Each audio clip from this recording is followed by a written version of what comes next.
to speak to the nation through the media. 6 media houses are present in State House today, and we are going to be engaging with you. Thank you, Abdi. Hujambo Rais na hamjambo wa Kenya. Jina langu ni Nancy Okware kutoka kwenye shirika la utangazaji humu nchini KBC. Hujambo Rais. Sijambo. Jina langu ni Daniel Kitu kutoka K24, shirika la Media Max Network Limited. Thank you, Daniel.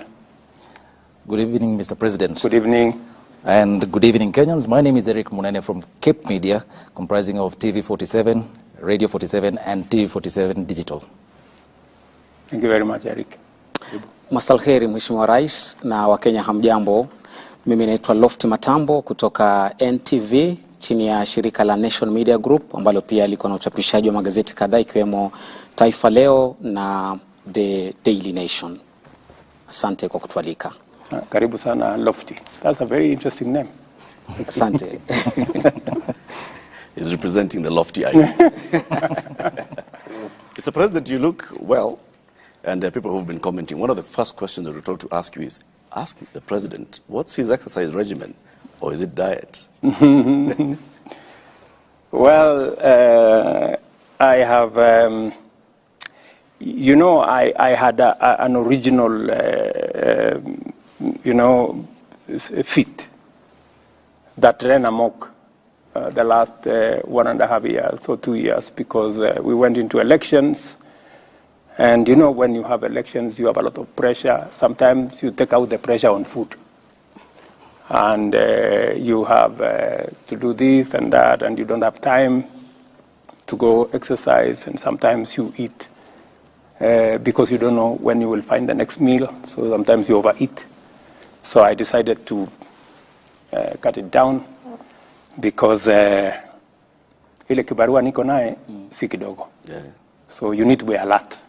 Ndio kazi iweze kusonga. Asante sana. Our first topic for tonight is on the state of the economy, the cost of living, and of course Kenya Kwanza's first budget. My colleague Ayub will take the first question. Excellency, Mr. President, I want to take you back to what you said on the 26th of July, 2022, during the presidential debate before the elections. To quote you said, we can limit the taxation on fuel. Take, for example, VAT, which you said, I think we need to rethink about it. That was the UDA presidential candidate. President William Ruto, months later, is proposing to Parliament to raise it to 16%. Why the doublespeak, Mr. President? Thank you very much. Let me start this way. And allow me to give you a bit of context. When I came into office, I did 3 things the first day in my office that I had committed to the people of Kenya. Number 1, I made sure that port operations that were unnecessarily moved from Mombasa were returned. Number 2, I made sure that our police have financial independence. Number 3, I appointed the judges that were supposed to have been appointed, and I committed that I will expand the budget of the judiciary. If you look at the budget this year, we have added an extra 4 billion shillings to the judiciary. When I came into office, I found a huge crisis of fuel. In fact, before even I came here, immediately the results were announced. Amongst the first people to come and see me were oil marketers. And they told me, we are in a crisis. We are going to have a stock out because we cannot have fuel. Government has told us to sell fuel subsidized, but they haven't paid us. The government owes us 65 billion. So that whole subsidy story you hear, it was just a pledge. So I found that we had a 65 billion shilling subsidy to pay. Meanwhile, our financial situation was very bad. And by the way, that subsidy was accumulating at 15 billion shillings every month. I don't know whether you appreciate the magnitude of that. So when I came into office, I looked at it, and the one thing that I did that in retrospect was the right thing is to have an economic team around me. So we sat down, we went through the numbers, and finally we discovered that there wasn't actually a fuel problem. It was a misdiagnosis. The problem was an economic and much more a dollar problem, because there was fuel that had come, but the oil marketers could not find the dollars to go and buy, because government was maintaining an artificial, rate. So there were two parallel rates. There was dollar by government, which said was 120, and there was another, if you really wanted to buy the dollars, you had to go and get it at 128, thereabout. So what did we do? First, we reinstated, because it was not a fuel issue, we reinstated the interbank forex market. What did that do? The spread that was between 12 and 15% has now shrunk to between 2 and 3 shillings, or difference. That is point number one. Number two, we went and negotiated for credit on all our petroleum products. So we've negotiated 6 months to ease the pressure on the dollar.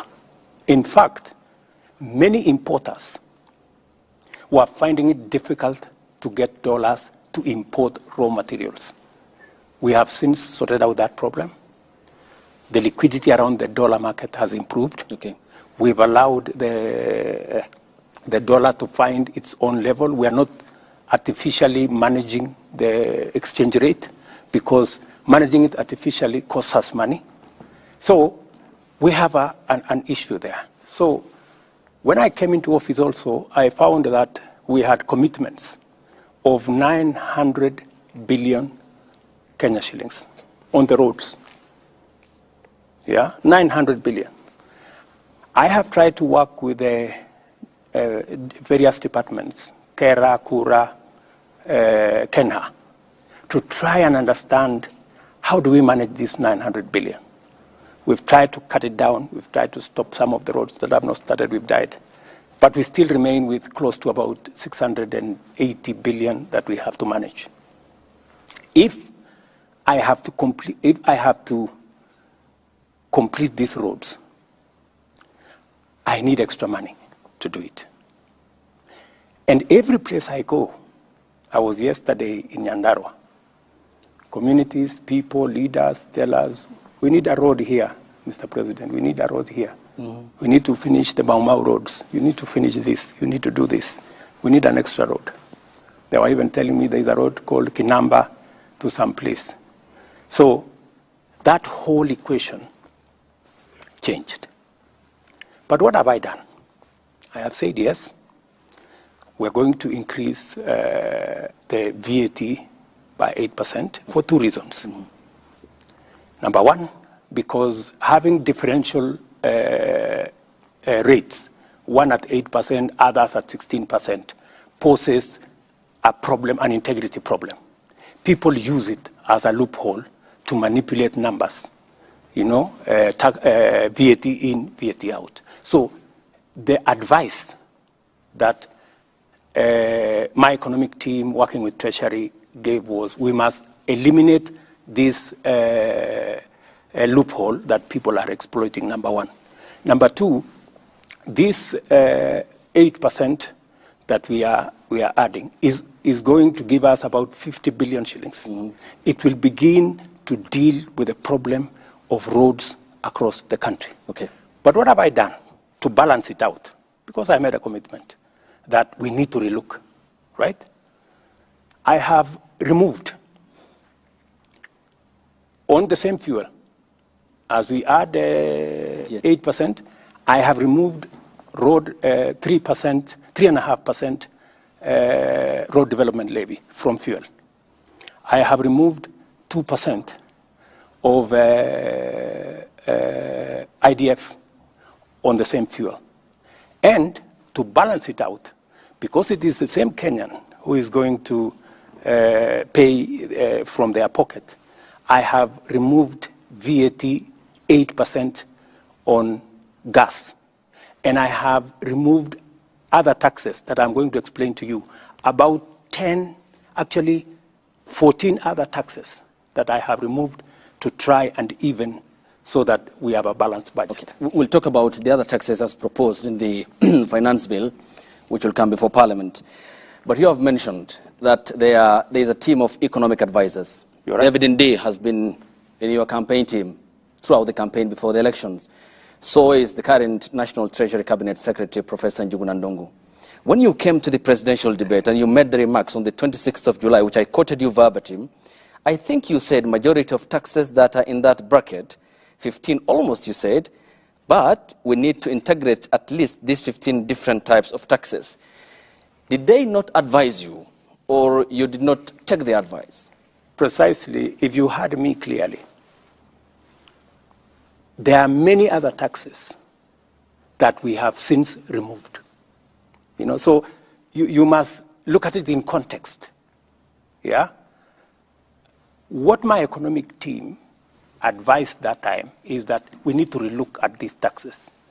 When we came into government, we found a situation. The country was in a crisis. And by the way, I have had to make very difficult decisions. In fact, coming into office, I had to cancel the borrowing of about 300 billion shillings that the intention was to borrow. That would have taken the country down the cliff. I had to step in and stop many of the subsidies that were being dished left, right, and center. I had to make many changes. I had to reorganize the whole budget because we found a country headed and sliding into bankruptcy. And so when you find that kind of situation, you have to deal with the situation with the urgency and with the acuteness of thinking that is required. Okay. Yeah? You don't operate outside a context. So the question that you have asked me, did we remove some? Did we look at the fuel issue? Yes. We said, while it is true that we have a crisis and we have to deal with a pending bill of 700 billion for the roads that we have, while it is also true that we have to look at what additionally we can do, but we need to put a relief on Kenyans. Okay. That's why, apart from, and you know the reason why the tax on the VAT on fuel or petroleum products is much more attractive is because it is spread across all Kenyans. So everybody carries a small bit of it. Okay. But we have also knocked down other taxes from the same fuel. As I have told you, IDF we have taken down, road development levy we've taken it down, and a host of other taxes that we have taken down. Okay. Final question on this. This is an issue, Mr. President, which dates back to 2013 as a condition by the International Monetary Fund, the IMF, in which then the leader of the majority party, the current defense CS who sits in cabinet, Adan Duale, said that the 181 MPs have been convinced by the party leadership, the President Uhuru Kenyatta and his deputy William Ruto, on the rationale of the 8% VAT on petroleum products. He continued, 181 is a very big number and will convince our members. And this being a precautionary facility by the IMF, can you tell the Kenyan people that there is no extra hand of pressure on the Kenyan government by the International Monetary Fund? My good friend, the International Monetary Fund does not run the government of Kenya. I do. IMF does not make decisions for the government of Kenya. I do. IMF are our partners. They work with us on our priorities. They work with us on our proposals. They support us where they can. They give us advice where they can. But ultimately, we make the decisions ourselves. And it is not up to IMF to see how to sort out the 680 billion that we have on the road sector. It is not up to any other person. It is up to us. When I get out of this office and go to this village and that constituency and that ward, it is not the IMF that is asked about roads. It is the government of Kenya that I run. So I think there is always this thinking that external factors dictate to us. I think you know me better. Mm-hmm. I can stand up to any pressure from any corner. Mm-hmm. I make the right decisions for our country. Your Excellency, you've said, and this is not just today, even previously, that the Jubilee handshake administration went on an irresponsible borrowing spree. They took loans worth 4.1 trillion shillings in just the 5 years of 2018 to 2022. How much is our public debt today, Mr. President? Our public debt is in the region of 8.8 trillion, close to 9 trillion. That's where we are. And so that you can contextualize this, it is the reason why, if you look at this budget, I have made a deliberate, conscious decision. In fact, against the advice of IMF. IMF actually wanted us to borrow slightly more. I told them no. I told them no, we're not borrowing. And that is why, if you look at the fiscal deficit, the money we are borrowing, we have reduced it from 1.1 trillion last year to 630 billion this year. We have reduced almost 500 billion because I am conscious that we are not in a good place. I am also aware what is happening to other countries. There are countries in our continent that have defaulted in their payments. When I am president, Kenya will not go that route. And that is why, even when, many people thought it was a joke, I told them, we are not borrowing beyond where we are. So how much are you planning to borrow in this year? That is why, Latif, you saw there was a delay of salaries for about 2-3 days, in April. Yep. Yes. Because, some characters thought that I was joking. I told them, listen, we are going to live within our means. Even if we have to delay for salaries for 2-3 days, we will. So that people begin to internalize that we cannot continue borrowing. And let me tell you, I have had many people say, you can't tax there is no country that can tax itself into prosperity. That's correct. Yeah? But you cannot accumulate the debt into bankruptcy as an option. It cannot be an option, right? And there is a question I want to ask my fellow countrymen and women. Are we overtaxed? That is the question that we need to ask. And I want to answer that question. Yeah. Are Kenyans overtaxed? Let me give you the statistics. OECD countries, OECD countries, the tax as a percentage of GDP, the average is 34% of GDP. 34%. You have from Turkey, which is 22% of GDP, to France, which is 45% of GDP.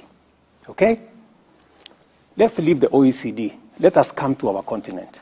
Our peers, South Africa, Tunisia, Morocco. They are between 23 and 28% of GDP. Tax as a percentage of GDP. Where is Kenya? Kenya is at 14%. Kenya is at 14%, meaning we are paying half in terms of tax what our peers in our continent are paying. And you see, society is reflected by the quality of public goods, roads, hospitals, schools, water. That is what a society is measured. If you will find that if you don't have working schools, if you don't have no running water, if you don't have good roads, you cannot, what kind of society are you? So the big question, and I want to tell my countrymen and women, please, we are not overtaxing ourselves. In fact, if we were to match our peers, my intention is to take this slowly, the way Mwai Kibaki did. When Mwai Kibaki came into office, we were collecting about 220 billion. By the time he was leaving in 10 years, we were collecting almost $1 trillion. He had moved it 4 times, right? Yep. Now we are at 14. If you look at the budget this year, I want to move it from 14 to 16% of GDP. By God's grace, maybe next year, 18, maybe like that. Yeah. Because we have to be realistic. You know, if we do not pay taxes, we cannot be like the countries we want to be. We want to be in their shoes. We will be going backwards. So the real cardinal, because, and I want to tell my good friends, you know, it's good to have information. Because I hear many people are saying, oh, you know, we are being overtaxed. The real issue is that our tax as a percentage of GDP, if we manage to get this finance bill through, we will move from 14 to 16. We will still be way below what our peers are. I want to come back onto the issue of debt because, I mean, it's also influencing how much you want to spend in the next financial year and raising revenue to repay this debt. 1.2 trillion shillings, if I'm not wrong, is our debt bill in the next financial year. And if you just look at how much we are paying in terms of debt, and then you look back at that close to 9 trillion shillings that has been borrowed in the last 10, 15 years, questions are, where has that money gone? And so I want to ask you, Mr. President, do you feel that the money that has been borrowed has actually gone to be value for Kenyans? I do not want to point fingers at no administration. I do not want to say what happened in the last administration. I have said enough of it. I just want to speak to the present and to the future. And I want to tell my countrymen and women that I want to be held to account. I am ready. That is why I believe in accountability. For the first time, I am the one who pushed for the change of standing orders so that ministers of my administration can go to Parliament and ask questions because we want accountability. As we talk, I am pushing so that we have an office in Parliament of the Leader of Opposition funded by the government of Kenya to make sure that public resources are being used appropriately. And I like what you're saying. That is exactly what I want because I want, as I collect taxes, as the people of Kenya contribute their money as taxes, they must be put to good use. They should not be put in projects like the BBI. Okay. They should not be put in projects like the Azimio thing.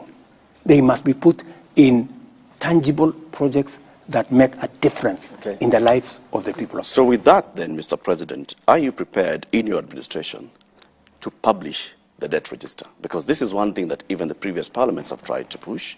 It hasn't been published. To date, we know the figure, we don't know the details. Are you prepared to publish the debt register, audit the debt register, and to hold anybody accountable for any money that may have been borrowed and misappropriated? Why not? When will this happen? Why not? You know, we have, in fact, We already have a bill in Parliament, yeah, for purposes of placing on record any borrowing that is done by the government of Kenya. It must be borrowing that is made available so that the people of Kenya who ultimately have to pay must hold government to account that we are borrowing this money for this purpose, for this purpose, for this purpose. I have explained in this budget the 630 billion which we have to borrow beyond our taxes. I have laid it clearly on how are we going to use it. Where is it going to go? It is not going to go to recurrent budget. It is not going to pay debts. It is going to be invested in production, in making sure that we have fertilizer for our farmers. We have developed the tea value chain, the coffee value chain, leather value chain, textile value chain, edible oil value chain. And if you look at the budget, we have clearly isolated, including making sure that we begin the journey to bring our manufacturing as a percentage of GDP, which went down from 9 to 7, in the next 5 years, I want it to be at 15%. By 2030, I want manufacturing as a percentage of our GDP to be at 20%. That's why we are calling it 20 by 30. That is the trajectory I want us to go. I also want to move our exports. That's why, if you see in this budget, we have many areas where we have imposed taxes. We have imposed taxes on imported fish. We have imposed taxes on imported furniture. We've imposed taxes on imported steel. We have imposed taxes on imported cement because we want to grow our own manufacturing capacity. Because by growing our own manufacturing capacity, we create jobs, we create opportunities for work, and we build our own manufacturing capacity using our own products. So I have, with clarity, I can explain where we are going to put every cent. Okay. How we are going to invest in the leather value chain. Mr. President, how we are going to invest in the textile value chain. Nafikiri kwa kufungamana na swali lake nitakuuliza Kiswahili na nitafurahia hapo utalijibu hili Kiswahili. Wakenya wengi wanahisi kwamba Mheshimiwa Rais unazungumza lugha ya mahasla lakini vitendo vyako na vya serikali yako ni vya mabwenyenye. Hasa ukiangalia katika matumizi. Kwa mfano ni wiki kadhaa tu miezi kadhaa iliyopita ilipitishwa kwamba kuna nyongeza ya pesa ambazo zitatumika katika Ikulu shilingi milioni 93 nyongeza. Ulipokuwa unaingia katika madaraka ulisema kitu cha kwanza utakata bajeti kwa shilingi bilioni 300. Na hii ilikuwa ni kwamba ujaribu kupunguza matumizi ili Mkenya ambaye ni hasla uliyezungumza kwamba ukiweka Biblia chini tu hivi ikiwa ni tarehe 11 Septemba mwaka jana kabla uapishwe utaziba mashimo yote ya makatel na kila kitu kitakuwa shwari. Lakini swali ambalo leo Mkenya anajiuliza ni kwamba hakuna pesa ya kuweza kuwaajiri walimu zaidi haswa wa shule sekondari junior ambao sasa hivi kuna upungufu wa karibia 1048. Hakuna pesa ya kulipa madaktari kwa wakati ufaao. Kaunti ya mwisho kutaka kugoma ni kaunti ya Kisumu. Hakuna pesa ya kuongeza fedha haswa katika kaunti. Kumbuka kwamba ni maseneta wako katika ambao wanaegemea upande wa Kenya Kwanza waliangusha ule mswada wa kuongeza fedha hadi kufikia shilingi bilioni 407 wakaishukisha hadi 385. Hakuna pesa za hivi lakini kuna pesa shilingi milioni 459 za kulipa makatibu waandamizi CAS 50 kwa kila mwaka katika serikali yako. Je, unazungumza lugha ya mahasla ama unawapaka mafuta kwa mgongo wa chupa rais? Sizungumzi lugha ya mahasla peke yake. Natekeleza hii budget. Hii budget unaona hapa ni budget ya mahasla. Uniulize kwa jinsi gani? Kwa nini? Yes. Na nilichokitaja ni tofauti na jambo la kwanza, haya mambo yote uliyoyasema, serikali hii wakati nimeingia nimefanya mambo manne ambayo yanahusikana na mahasla. Jambo la kwanza, nimeweka pesa karibu shilingi bilioni 3.5 kupunguza gharama ya mbolea ambayo inatumika na wakulima wale wa chini. Kufikia sasa, serikali imesajili wakulima 4.5 karibu 5 for the first time. Kila mkulima bila ya kubaguliwa alipata mbolea. Leo tumeongeza sehemu ya kuzalisha chakula kwa ekari 1,200 kwa sababu ya incentive ambayo tumetoa kama serikali. Mind you, wale wengi ambao wako katika sekta ya kilimo ni mahasla. Jambo la pili,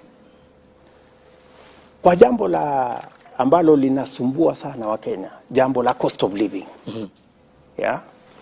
Ni nini nimefanya katika ile kupunguza hiyo mzigo kwa Wakenya? Kwa sababu kuna mambo mawili. Wale majamaa walikuwa hapa mbele yetu walifanya subsidy ile inaitwa subsidizing consumption. Walipeleka pesa kwa mamila. Mila hana mahindi yake. Mila ni chuma tu ako nayo na mashini. Zile pesa mimi sasa ndio nalipa. Hawakulipa. Mimi sasa ndio nalipa ile pesa ya subsidy. Unaelewana? Mimi nilifanya nini?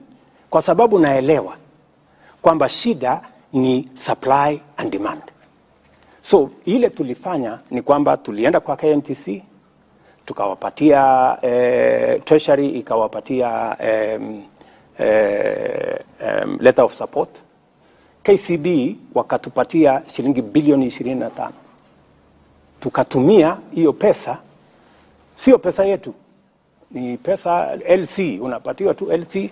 Tukalete mchele, tukaongeza mahindi, tukaongeza mchele, tukaongeza maharagwe, tukalete mafuta ya kupikia. What happened?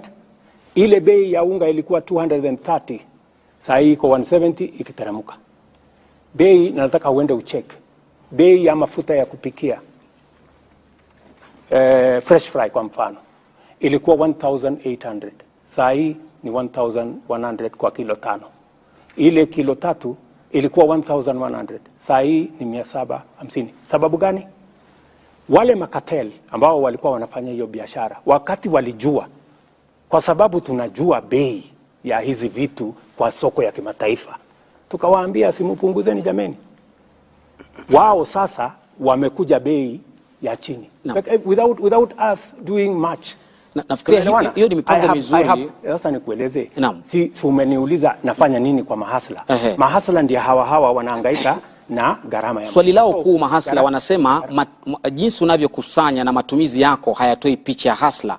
Kwa mfano kuachilia kuongezwa fedha ambazo zinatumika Ikuluni, nitakurudi hapo, na mshahara kama hawa ma CAS ambao hadi sasa hujazungumzia kama unakubaliana au la, licha watu kwenda mahakamani kupinga hilo. Mambo ya CAS ni mpango wangu wa serikali. Naam. Yeah. It is my decision. Ya kwamba mimi naona ya kwamba kuna sababu ya wale ma CAS kuweko. Kwa sababu agenda nilio nayo kusukuma Kenya hii. Leo naibu wangu karibu analala kwa ofisi. Leo yule Musalia Mudavadi unaona amepunguza kilo siku hizi kwa sababu karibu analala kwa ofisi. Mimi ninahitaji wafanyikazi zaidi kwa sababu ile agenda ya kubadilisha Kenya, I need more hands, I need more minds. Lakini wacha nirudi pale kwa mahasla. Wewe umesema ya kwamba ati mambo ya walimu. Je, wewe unaelewa ya kwamba serikali hii imeajiri walimu 35,000 yenye haijawahi tangu Kenya iundwe? There has never been one hiring of 35,000 teachers. Lakini next year wanasema bado JSS madarasani hakuna walimu. Ni tamu moja sasa wanafunzi waliingia hawajapata walimu hadi sasa. We are hiring another 35,000 next year, next financial year, baada ya hii budget. Kwa sababu mimi naelewa na hii shortage ya walimu, kulikuwa na shortage ya walimu 1,110 mimi nikichukua wadhifa wa uongozi. At least nimejaribu kupunguza hiyo shortage ya walimu. Hire the biggest number of teachers in Kenya. As I talk to you, vile vile tumeajiri walimu wa TVET 1,300, tutaajiri baada ya hii budget another 1,700 wawe 3,000. Serikali hii tumesort out mambo ya elimu vipi? Wakati tumechukua usukani, walimu watoto wetu walikuwa wanahangaika, hawajui watafanya mtihani ama watafanya mtihani. Hii junior secondary itakuwa katika secondary school ama itakuwa primary school. We have sorted out that problem. And on top of sorting out that problem, na tumeweka junior secondary school pale katika primary school, kwa sababu ingekuwa mzigo mkubwa sana kama pendekezo ya serikali iliyopita kwamba waende katika secondary school, ingekuwa gharama kubwa sana kwa wazazi. Naam. Vile vile tumeongeza walimu. Juzi, nafikiri wiki moja iliyopita, tumesort out the biggest problem ya mambo ya elimu ya vyuo zetu. The biggest vyuo zetu, nikiongea na wewe saa hizi, karibu zote zinafungwa. Wako na madeni ya bilioni 59, actually almost 60 billion. Wana strike. Wale wahadhiri ama lecturers wamegoma, hawajalipwa. Nani hajalipwa? It has taken my administration to sort out, kwa sababu wale wote wamekuwa wakimbia kutoka changamoto hiyo kwa miaka 20. But I want to tell you, we have put our education system now on sound footing. Your Excellency, we have sorted out the JS, the junior secondary as a topic by itself. So please, okay, don't mind. all right. Na okay, so Rais, kidogo ni kurejeshe nyuma kuhusiana na hili swala la mapendekezo yaliomo kwenye ule mswada wa fedha wa mwaka 2023, na kuna hili swala ambalo Wakenya wamekuwa na maswali chungu nzima kuhusiana na mpango wa kutoa 3% kwa ule mpango wa kujenga nyumba za bei nafuu. Wakenya wanauliza ni kwa nini wanalazimishwa, manake wengine wanaona ni kana kwamba wanalazimishwa, pengine hawako tayari kuwa wamiliki wa nyumba. Wengine wanasema ya kwamba hawakuhusishwa kabla ya yale mapendekezo. Na tumeshuhudia miungano mbalimbali ya wafanyikazi ikisema ya kwamba ikiwa mapendekezo hayo yatapitishwa, basi kutakuwa na migomo. Ni swali nzuri sana umeniuliza, kwa sababu ni swali ambalo nimekuwa nikingojea kujibu. Nataka Wakenya wanisikize kwa makini. Niko na maswali matatu ambayo sisi kama Wakenya lazima tujiulize. Jambo la kwanza, ni kwa sababu gani watoto wetu, vijana wa taifa letu la Kenya milioni 5 wanahangaika barabarani, wanazunguka madukani, hawana ajira? Swali la kwanza. Swali la pili, ni kwa sababu gani taifa letu la Kenya iko na vitongoji duni, slums, 1141, Wakenya milioni 6, ndugu yangu Abdi, milioni 6 wanaishi katika vitongoji duni, hakuna maji, hakuna choo, hakuna barabara. Kenya yetu hii milioni 6. Why? Jambo la tatu, ni kwa sababu gani katika taifa letu la Kenya hakuna nyumba mwananchi wa kawaida anaweza kununua? Nyumba yote ile iko bei chini sana, milioni 5. Mortgage 60,000. Wakenya wangapi wanaweza kulipa mortgage ya 60,000? Jambo la 4,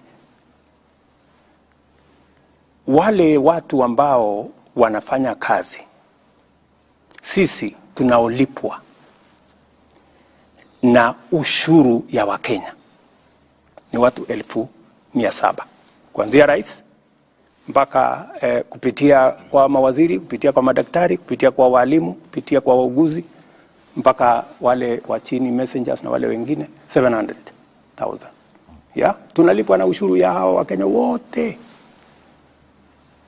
Imefika wakati, rafiki yangu, tufikirie ni vipi sisi tulio na bahati ya kufanya kazi, na sio kwamba ati mimi kwa sababu ni rais leo ati mimi ni bora kuliko wengine, ama wewe kwa sababu ni mwalimu ati wewe ni bora kuliko wale wengine. Ile kazi mimi nafanya kama rais, na ile kazi mwalimu anafanya, na ile kazi daktari anafanya, kuna Wakenya zaidi ya 5,000 6,000 wanaweza kufanya hiyo kazi. Wewe umebahatika, wewe ndio uko na hiyo kazi, na ndio kwa sababu wale wengine hawana hiyo kazi. So ile swali lazima tuulizane ni kwamba mpango ambao utatupatia sisi nafasi ya kuajiri watoto wetu, ya kutoa aibu ya hawa watoto wetu wanahangaika barabarani, wanahangaika madukani, ndio wale wameingia kwa ulevi, ndio wale wameingia kwa madawa, ni nini tutafanya? Na ndio niliwaeleza Wakenya wakati nilienda kwa campaign.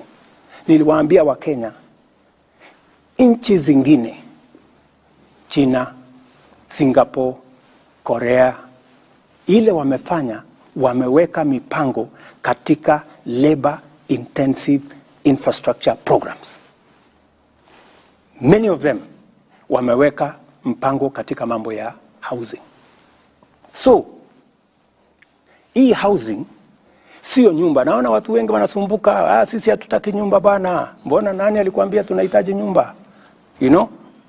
Sio nyumba peke yake ndio tunatafuta kwa hii mpango. Ni kweli nyumba itapatikana, tuondoe wale Wakenya 6.5 wanaishi katika slums. Ni kweli. Lakini wacha tafadhali. Lakini ya muhimu zaidi ni kwamba kila nyumba tunayojenga tunapata ajira ya vijana wetu 5. Kila nyumba. Zile nyumba ambazo tumeweka katika mpango yetu 1 million in the next 5 years. 200,000 every year. Hizo nyumba 200,000 every year itatupatia nafasi ya ajira kati ya vijana 1,000,000 na 2,000,000. Ndio tumesema vile wengine wamefanya, tunasema kila mfanyikazi atoe 3%, na sio 3% ya mshahara yako yote. Ile inaitwa basic pay. Mwalimu kwa mfano, basic pay pengine ni 30,000. Sawa? Shilingi 3% ni shilingi 900. Right? Na hatusemi hiyo 900 ati ni ushuru. Si ushuru, ni pesa yako. Lakini unatupatia kwa muda tufanyie mpango ya wale watoto wetu wanaorandaranda barabarani, wengine wao ni watoto wetu wa kuwazaa, our own children, kuwapangia ajira. Sawa? Na hiyo that's why ni watu waelewe, it is a win-win project. Wewe ukitoa 3%, Abdi, mwenye amekuajiri anatoa 3%, kumaanisha na hiyo 6% yote ni pesa yako, sio pesa ya mwajiri tena, ni pesa yako, na sio ushuru, ni pesa yako. Tunaelewana? Na hiyo pesa ndio tunataka kutumia kujenga hazina ambayo itatusaidia kufanya mambo 3 ya muhimu. Jambo la kwanza, leo tunajenga nyumba 1%, 1% ya nyumba zote zinajengwa Kenya inaweza kununuliwa na mwananchi wa kawaida. Tunataka kuongeza nyumba ambazo zinajengwa ambazo zinaweza kununuliwa na Mkenya wa kawaida kutoka 1% mpaka 50%. Wacha niwaeleze wa Kenya vile hiyo kazi itafanyika. Tuko na mipango miwili. Tuko na yenye tunaita social housing. Tuko na ingine tunaita affordable housing. Social housing ni kwa wale watu wa mapato yao ya chini. Tunasema yule mtu ambaye anaishi Kibera, yule mtu ambaye anaishi Mathare, yule mtu ambaye anaishi Kisumu Kondele, yule mtu ambaye anaishi hapo Kakamega ama anaishi Murang'a ama anaishi Kiambu, ambaye analipa rent kwa ile nyumba ambayo haina choo, haina taa, haina maji, shilingi 2,500.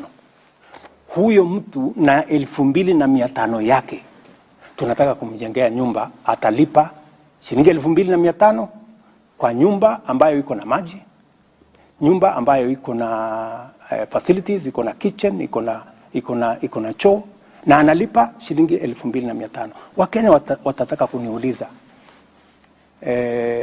Bwana Hasla, hiyo nyumba iko wapi? Nataka munipatie nafasi niwapeleke hapa Soweto. Okay. Kibra. Soweto A. Pale kuna kiongozi ya wamama, kuna kiongozi ya hiyo Soweto A anaitwa Mama Shiro. Alikuwa anaishi kwa nyumba haina choo, haina maji. Leo anaishi kwa nyumba ambayo analipa 2,500 na ni nyumba ya ghorofa. Hako kwa flat yake. So, what am I saying, my friend?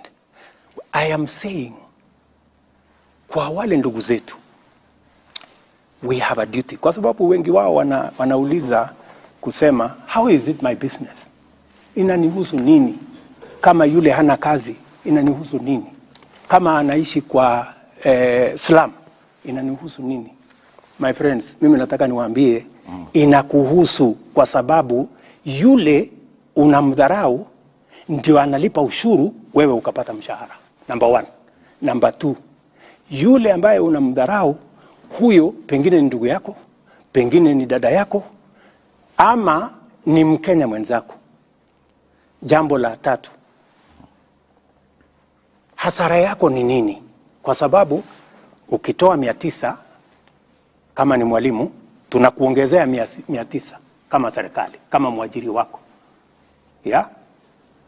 Usipotoa 900, hatukupi 900. Lakini ukitoa 900, tunakupatia 900. Alafu, kama huhitaji nyumba, baada ya muda, miaka 7, ama ukitaka kwenda retire, tunakurudishia pesa yako, kama hujatumia kununua nyumba, na tunaongeza interest. Kama unataka kutumia kwa njia nyingine, unaweza kumpatia mtoto wako, akatumia kununua ile nyumba. Okay. Well, President, affordable, acha niende hapo kwa affordable housing. Kidogo tu, tafadhali. Okay, briefly, we need to proceed also. Tafadhali. Okay, thank you. Kwa sababu, unajua hii maswali ni mingi. Yeah. Watu wengi wanasema, lakini bwana, hii sasa hata kama ni 900, si nitachukua miaka 60, ndio niweze kununua nyumba. That is not the case. Hii pesa ambayo unatoa, sio ya wewe kununua nyumba. Pale tukishajenga manyumba ya kutosha ambaye wewe unaweza kugharimu kwa ile mshahara yako. Tunajenga nyumba ya 2,500, 4,600, 8,000. Ile the most expensive house tunajenga ni karibu 12,000, 3 bedroom house. So, tunasema hivi. Ile pesa ambayo tunaweka pamoja ni kutupatia uwezo ya kuleverage kwa hiyo pesa. Kama ni bilioni 5, tunaweza kuitengeneza kiuchumi iwe mara 5, mara 7, tuweze kuitumia kujenga manyumba. Hii manyumba itatusaidia kwa wale wanaishi katika vitongoji na hata wale wengine wote ambao wanalipa rent. Badala ya kulipa rent, wewe utaingia kwa nyumba ambayo badala ya kulipa rent, utalipa mortgage. Okay, Mr. President. Unaelewana? Yep. Wacha nimalizie tu kidogo. Okay. Huyu jamaa anasema, sasa mimi nalipa rent saa hii ya 5,000 na nakatwa 900. Itakuwaje?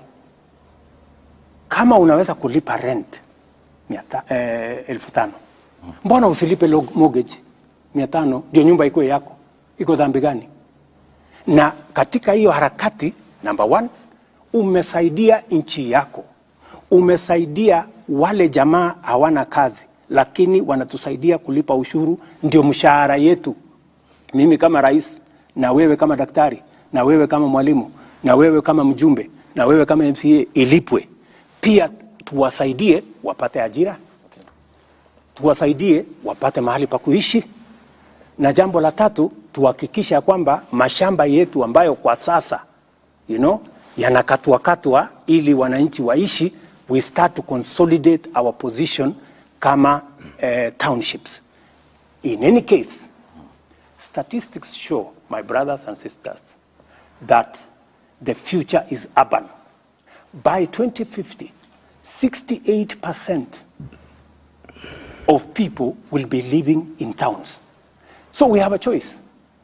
Are they coming to live in slums when they come to, because they will come? Okay. Or are they going to live in decent houses? Thank you. Mr. President. And if they are going to live in decent houses, you know, we have to engage in this win-win program. Okay, in this program, let me just allow me 1 minute. In this program, because it is very important to me, and it is very important to every Kenyan, and I want every Kenyan to understand why they have to contribute 3% of their salary.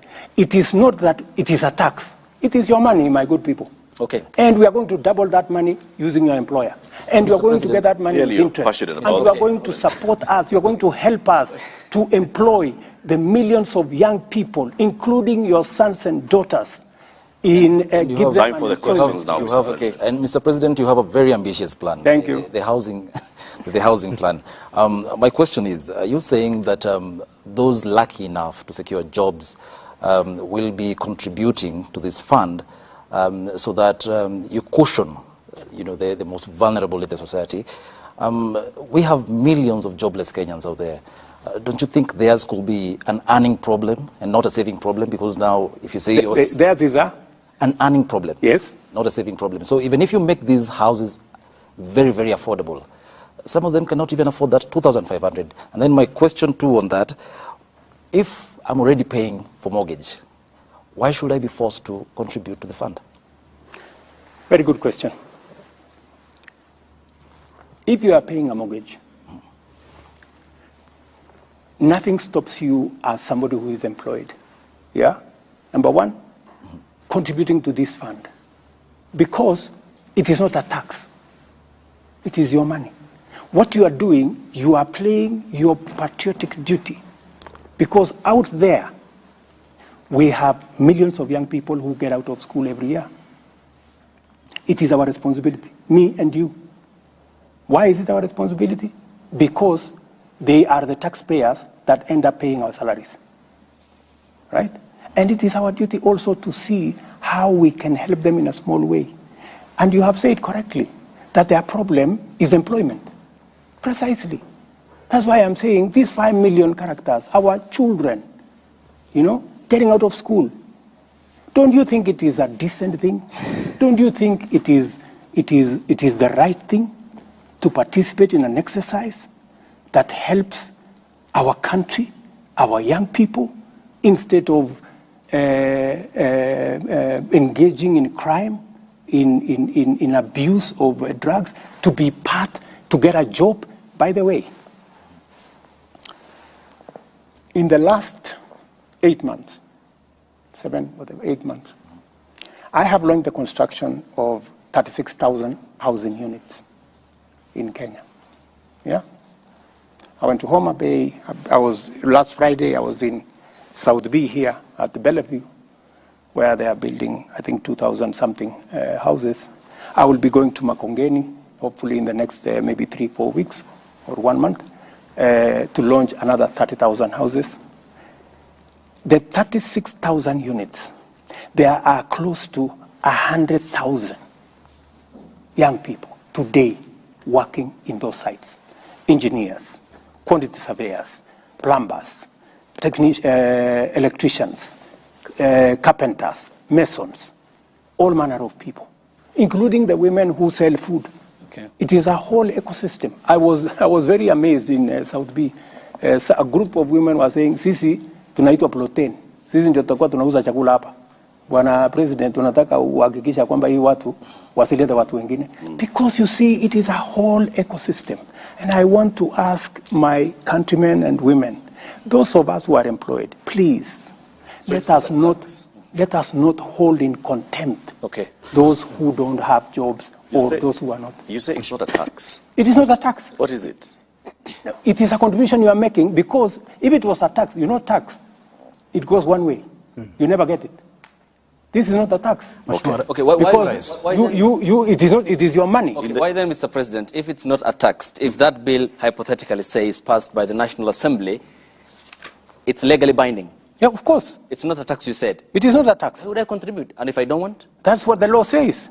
But why are you passing it? Yeah, the question I am asking you is, are you saying, Abdi, that you don't think it is your business to contribute to the employment of the unemployed Kenyans? Okay, it's the responsibility. It is not your Kenyan business. government. Okay, hang on, Mr. President. Who is Kenyan government? Kenyan government is me and hang on, you. Mr. President. You saw the mandate of the Kenyan people. Exactly. There is a we can't represent all of us. Yes. I worked hard for my money. Yes. You said it's not tax. But there is a bill in Parliament. If it's passed, it's legally binding. Why would I make a contribution for others to succeed? It's your business as the government. You are the head of state. You have the responsibility. You have the mandate. That's why the Constitution gives me the power to tax. But it's you who is leading the government. That's why the Constitution gives me the power to sign things into law. Okay. You know? So I am simply doing my job. Mr. President, let's get the specifics very clear. Yeah. It's a very simple issue. Yes. You are saying it's not a tax. It is not a tax. That's the Commander-in-Chief saying yes, that. It is not a tax. Hang on, let's go step by step. Yes. There is a bill that will come before Parliament. Absolutely. Hypothetically, let's say it's passed. If it's not a tax, why would I contribute? Because it is the law. The law, Mr. President. Once it is passed, it is the law. Okay, meaning then it's a tax, and you understand it's a tax. Yeah, once it is passed, it is the law, and you have to contribute. Let me ask you. One rider, Mr. President. Let me ask you. Just allow me. Let me ask you, Abdi. Do you know that today you contribute 6% of your salary to NSSF? Correct. Why? It is not a tax. Mr. President, hang on. On that, Mr. President. Okay. It's the same thing. Okay, hang on, it is the law. The issue, though. There is the NHIF question, Mr. President. Yes. Which you have passionately talked about. I am very passionate about. Which is still, again, because you have cherry-picked on the NSSF, but there is the NHIF component, which I still pay for. Yes. You pay for as well. Yes. But then, what's the point of contributing to the NHIF program, yet I go to the hospital and I only get paid for the bed?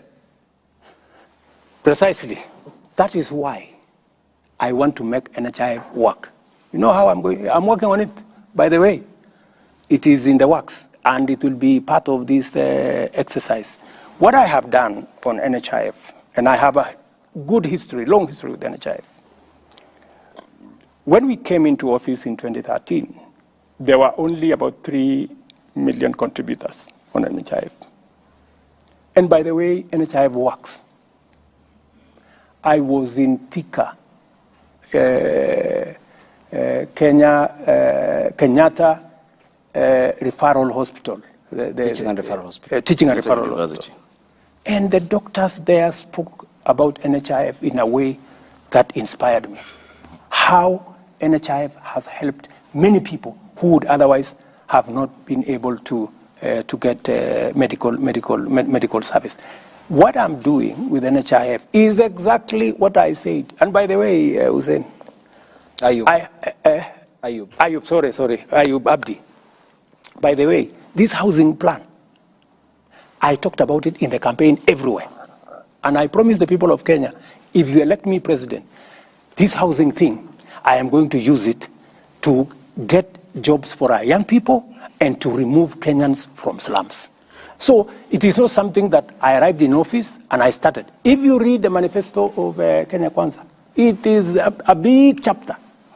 In fact, I was asking some of the MPs that were trying to say, oh, you know, I asked them, when me and you were standing on the podium and told the people of Kenya, elect us, we are going to arrange for housing so that you thought it was a joke. It was not a joke. Na Mheshimiwa Rais, tukisalia katika that's where we are, Abdi. Hapo ndio tuko. Okay. Na Mheshimiwa Rais, tukisalia katika swala hili la gharama ya maisha, lakini katika mada tofauti. Ndio. Umezungumza kuhusu kuondoa ushuru kwa gesi.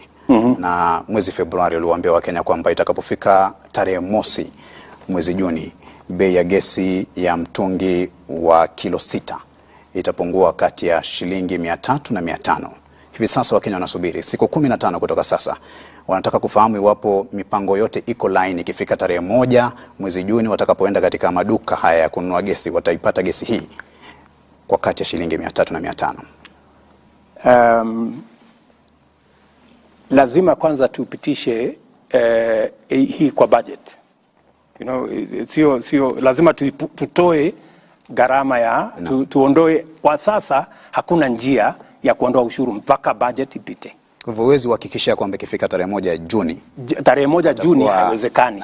Mpaka pengine kama ulivyosema awali. Mpaka tutapitisha hii mswada pale bunge ndio tuweze kuhakikisha kwamba tunateremsha hiyo bei. Kwa hivyo ni muhimu kwamba Wakenya kuna mabadiliko. Kuongeza kwa kama tungepitisha hii jambo kwa supplementary budget. June ingewezekana. Lakini tulijaribu kuisukuma kwa supplementary budget, ikawa haiwezekani kwa sababu ilikuwa inatubidi tubadilishe sheria fulani.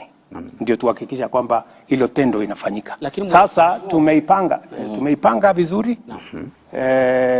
Tumehakikisha ya kwamba hiyo iko katika budget yetu, umeona waziwazi. Na vile vile tumesema tutachukua ile pesa ambayo tunatumia tunaokota ushuru kutoka mambo ya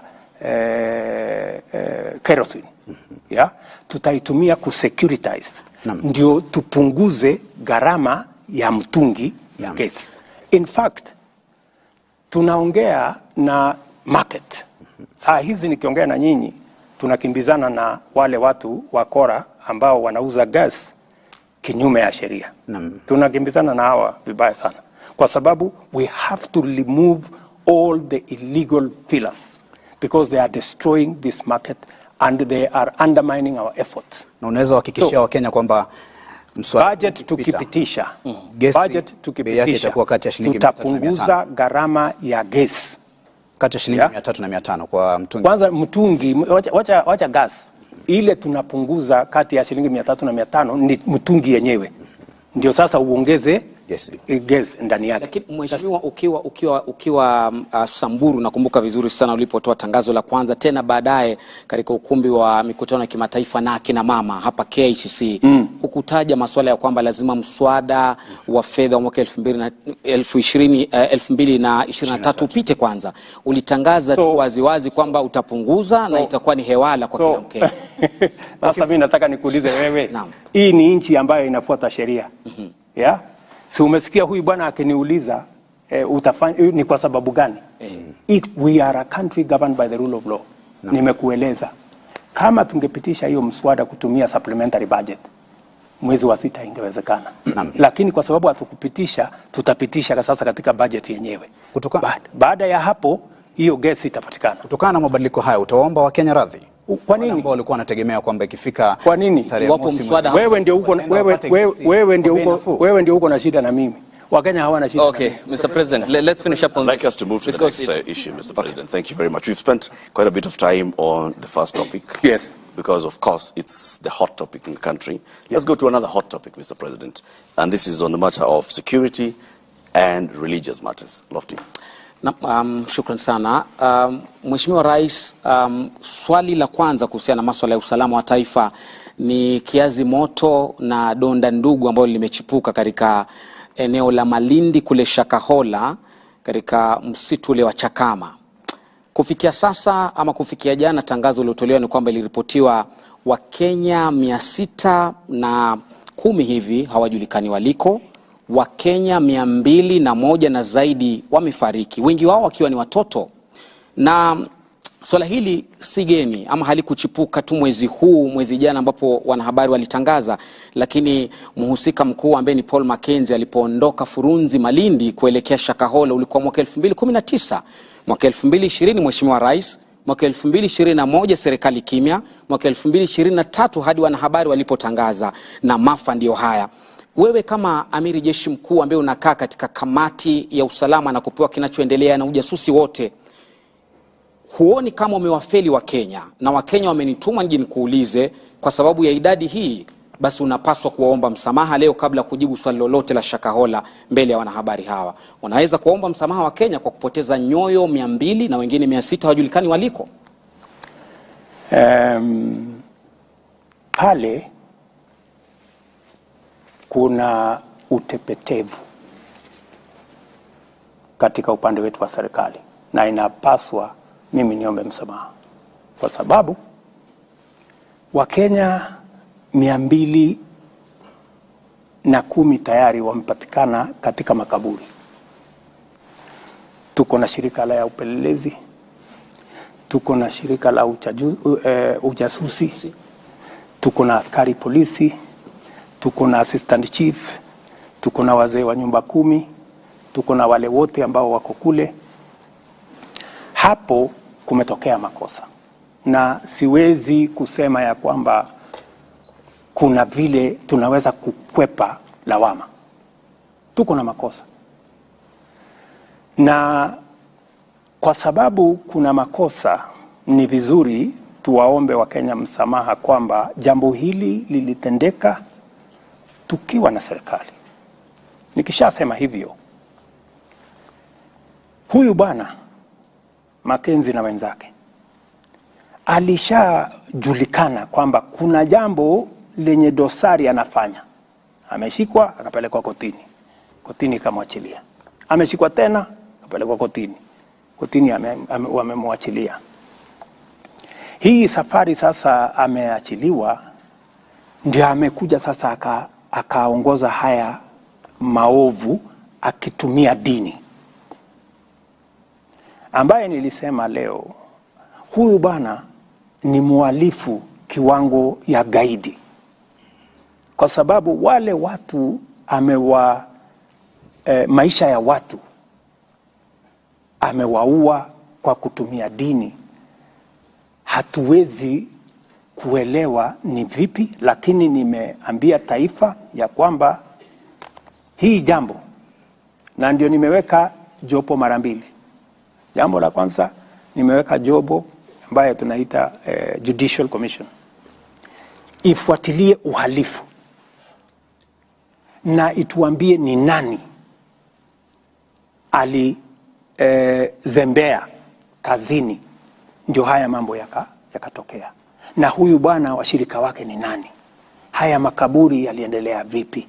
Hii mambo yote yaliyotendeka yalitendeka vipi? Hiyo ni ya kwanza. Ya pili, nimeweka pia task force ya watu ambao wengi wao ni watu wa dini. Kwa sababu dini ni mahali ambapo tunapaheshimu sana.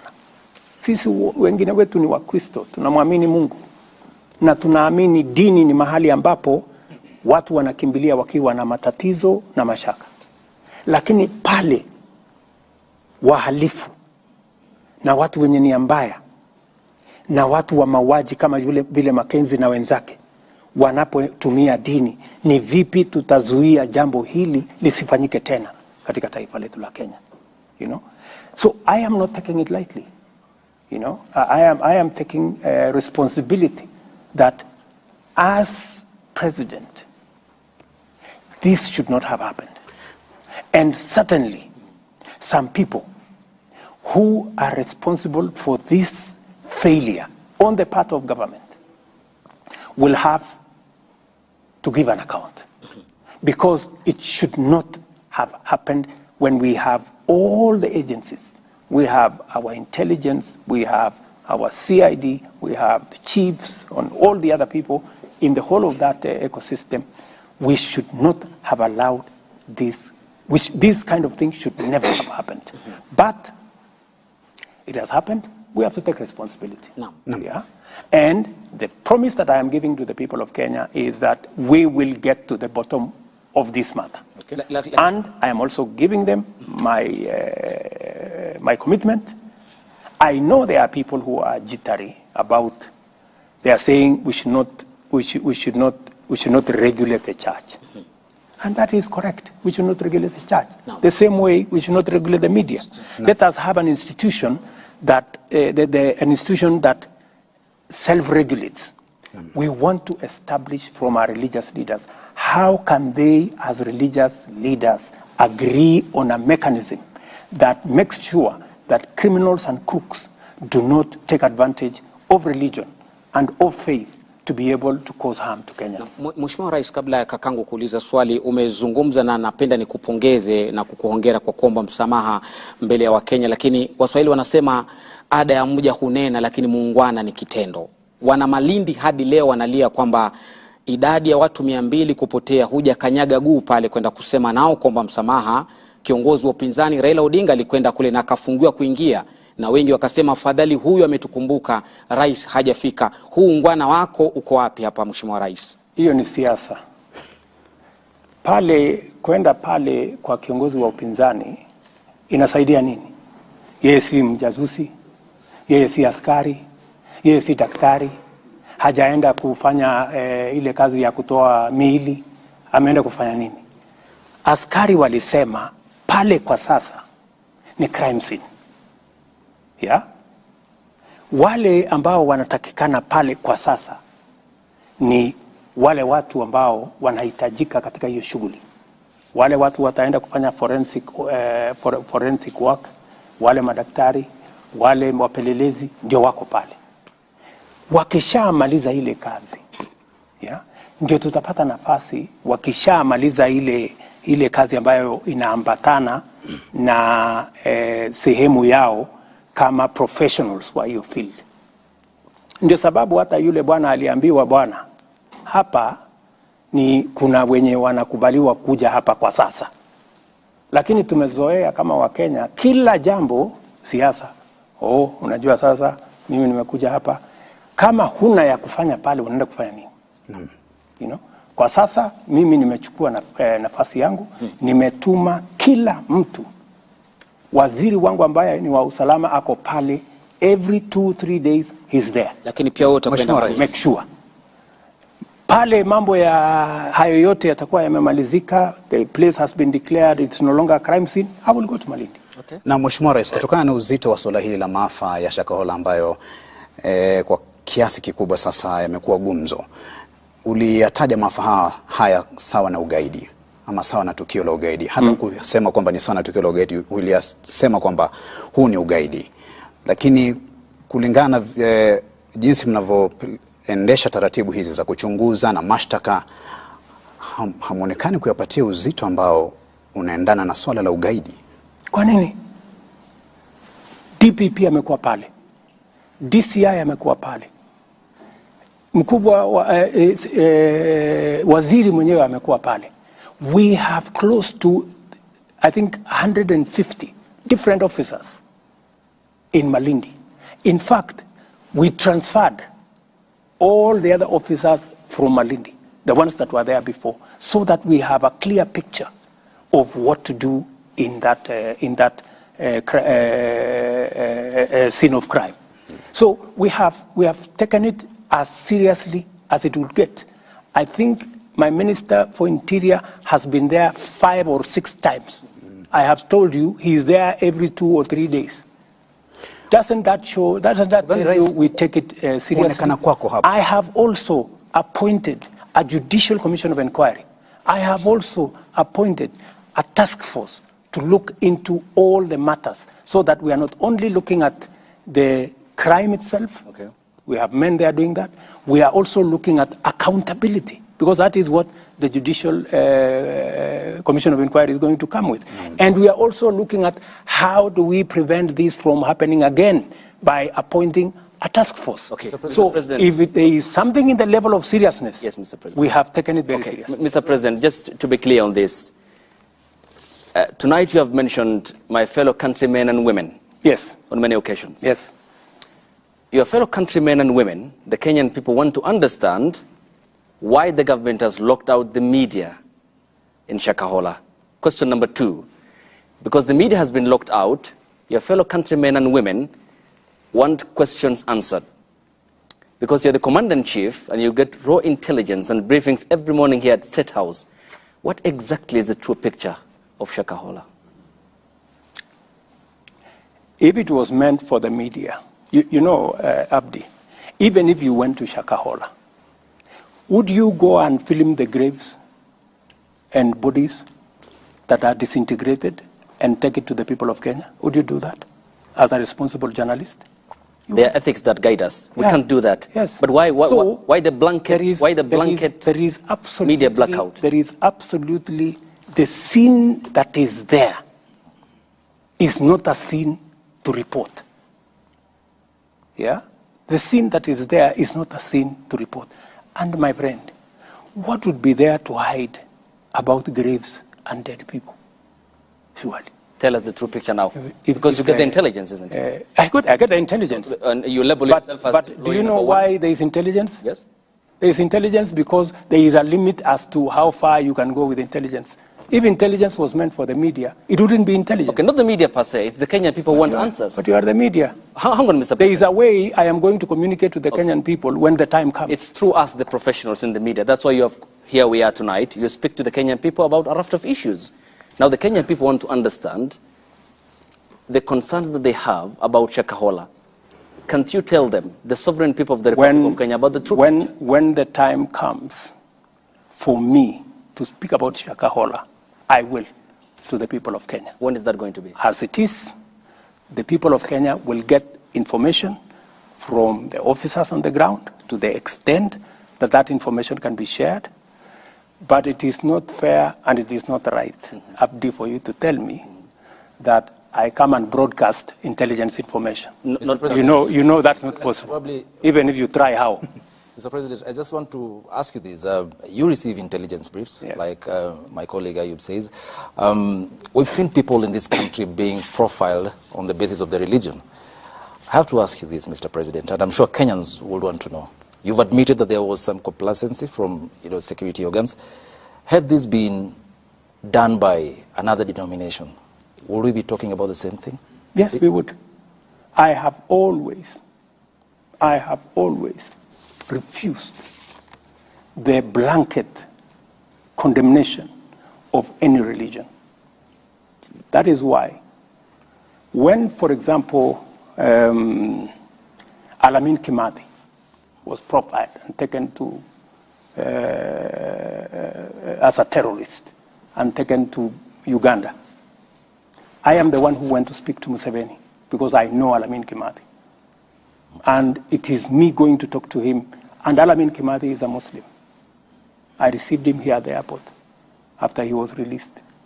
Because we must not allow, the same way I will not also agree that this incident is used against all the churches and all the religion. We must treat this, as I said today, as a terrorist, as a criminal, and he bears individual responsibility. But beyond that, because the name of religion has been used, that's why I have taken the extra step to ask religious leaders, we do not want another incident of this nature. So let us speak to ourselves. Let the church, let the religious bodies, let the Muslims sit down as religious leaders and come up with a self-regulation mechanism, the same way you guys in the media have a self-regulation mechanism, so that you avoid, because there are rogue journalists, true or not true? Yes, they are. They extort money, they do what, and they are reported to the Media Council, your organization, and their steps are taken, right? So we're asking that should be from where I sit, but I am waiting for their recommendation. If they tell me there is a different way of doing it, I will look at it. That's why. Rais, pengine uzungumze na Mkenya, manake hili ni swala ambalo tulishuhudia wakati ambapo watu walikuwa wakiokolewa pale. Kuna wale hata walikuwa wanakataa, wanasema ya kwamba wanataka kuniua, kumaanisha ya kwamba swala la dini na siasa ni mojawapo yale masuala ambayo yanafahamika kama emotive issues. Zungumza tu na Mkenya kuhusiana na umuhimu wa kuwa macho zaidi anapofuata hata dini fulani. Nataka niwaeleze ndugu zangu wa Kenya, tafadhali tuwe waangalifu. Kuna mafundisho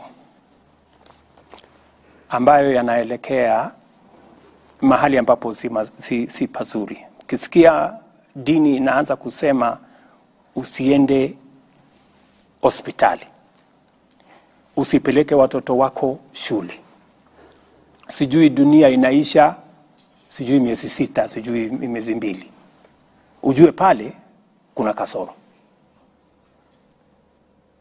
Ukisikia mtu anakuambia uza mali yako upeleke pesa kwake ndio upate sijui barabara gani ya kwenda sijui mahali gani, kuzimu sijui mbinguni, lazima tuwe waangalifu, so that as the citizens of the Republic of Kenya, it is very, very important for us to know that radicalization of whatever nature, radicalization in terrorism, radicalization using religion, radicalization using politics is dangerous because it leads people to make irrational decisions. And we must always be careful. Right. And that is why I have said, because this incident is serious, I would want to listen to religious leaders, religious professionals to tell us, how do we make sure that Kenyans, innocent Kenyans, are not radicalized using pulpits or religious doctrine? Because what the likes of Mackenzie are doing is what Al-Shabaab are doing. One using the Bible, the other one using the Quran. And we must deal with that situation because it is a real situation.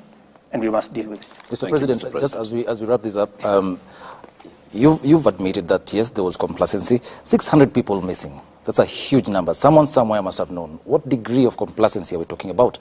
And are we going to see heads rolling? Oh, yeah. Because, and that is why I have a judicial, because the Judicial Commission of Inquiry will put people to account. The chief will have to account. The intelligence officer will have to account.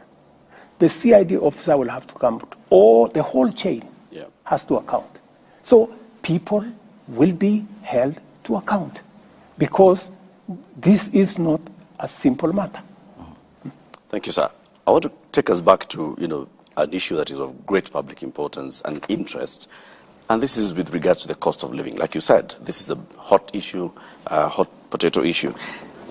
You have said, and you've been saying this recently, that before you took office, the cost of unga was at a certain price, beyond 200 bob. And since then, it has actually been coming down, and it's come down to the latest figure I heard you mention yesterday was about 170 shillings. Where is this 170 bob unga? And what specific interventions of your government are you crediting for that? What did we do? To sort out the cost of living issue, there are two things. Increase production. That's why we're working with the farmers to increase production.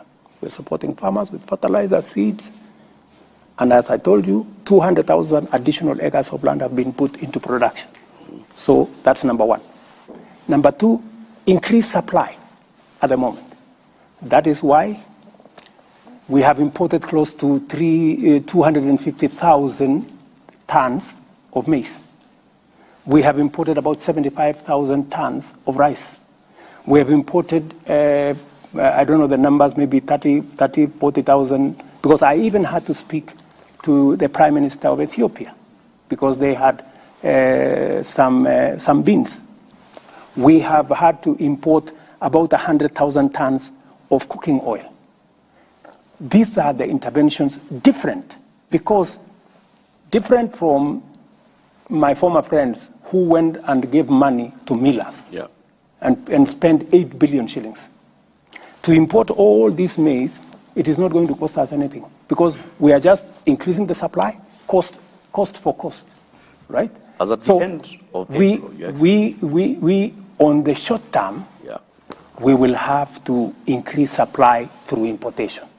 On the long term, we will increase supply using production. That is how to deal with the cost of living. And by the way, I spoke about it with clarity during the campaigns. I promised the people of Kenya we are going to reduce the cost of fertilizer. I have reduced it from 7,000 to 3,500. I'm on the current, not on the future, not on the now. I'm telling you now. On the 27th fertilizer at the moment. The Cabinet Secretary for Agriculture was meeting with the people that he had given license to import. And he was reading them the Riot Act. He said, as of now, I am not even sure which of you has imported the maize and who hasn't.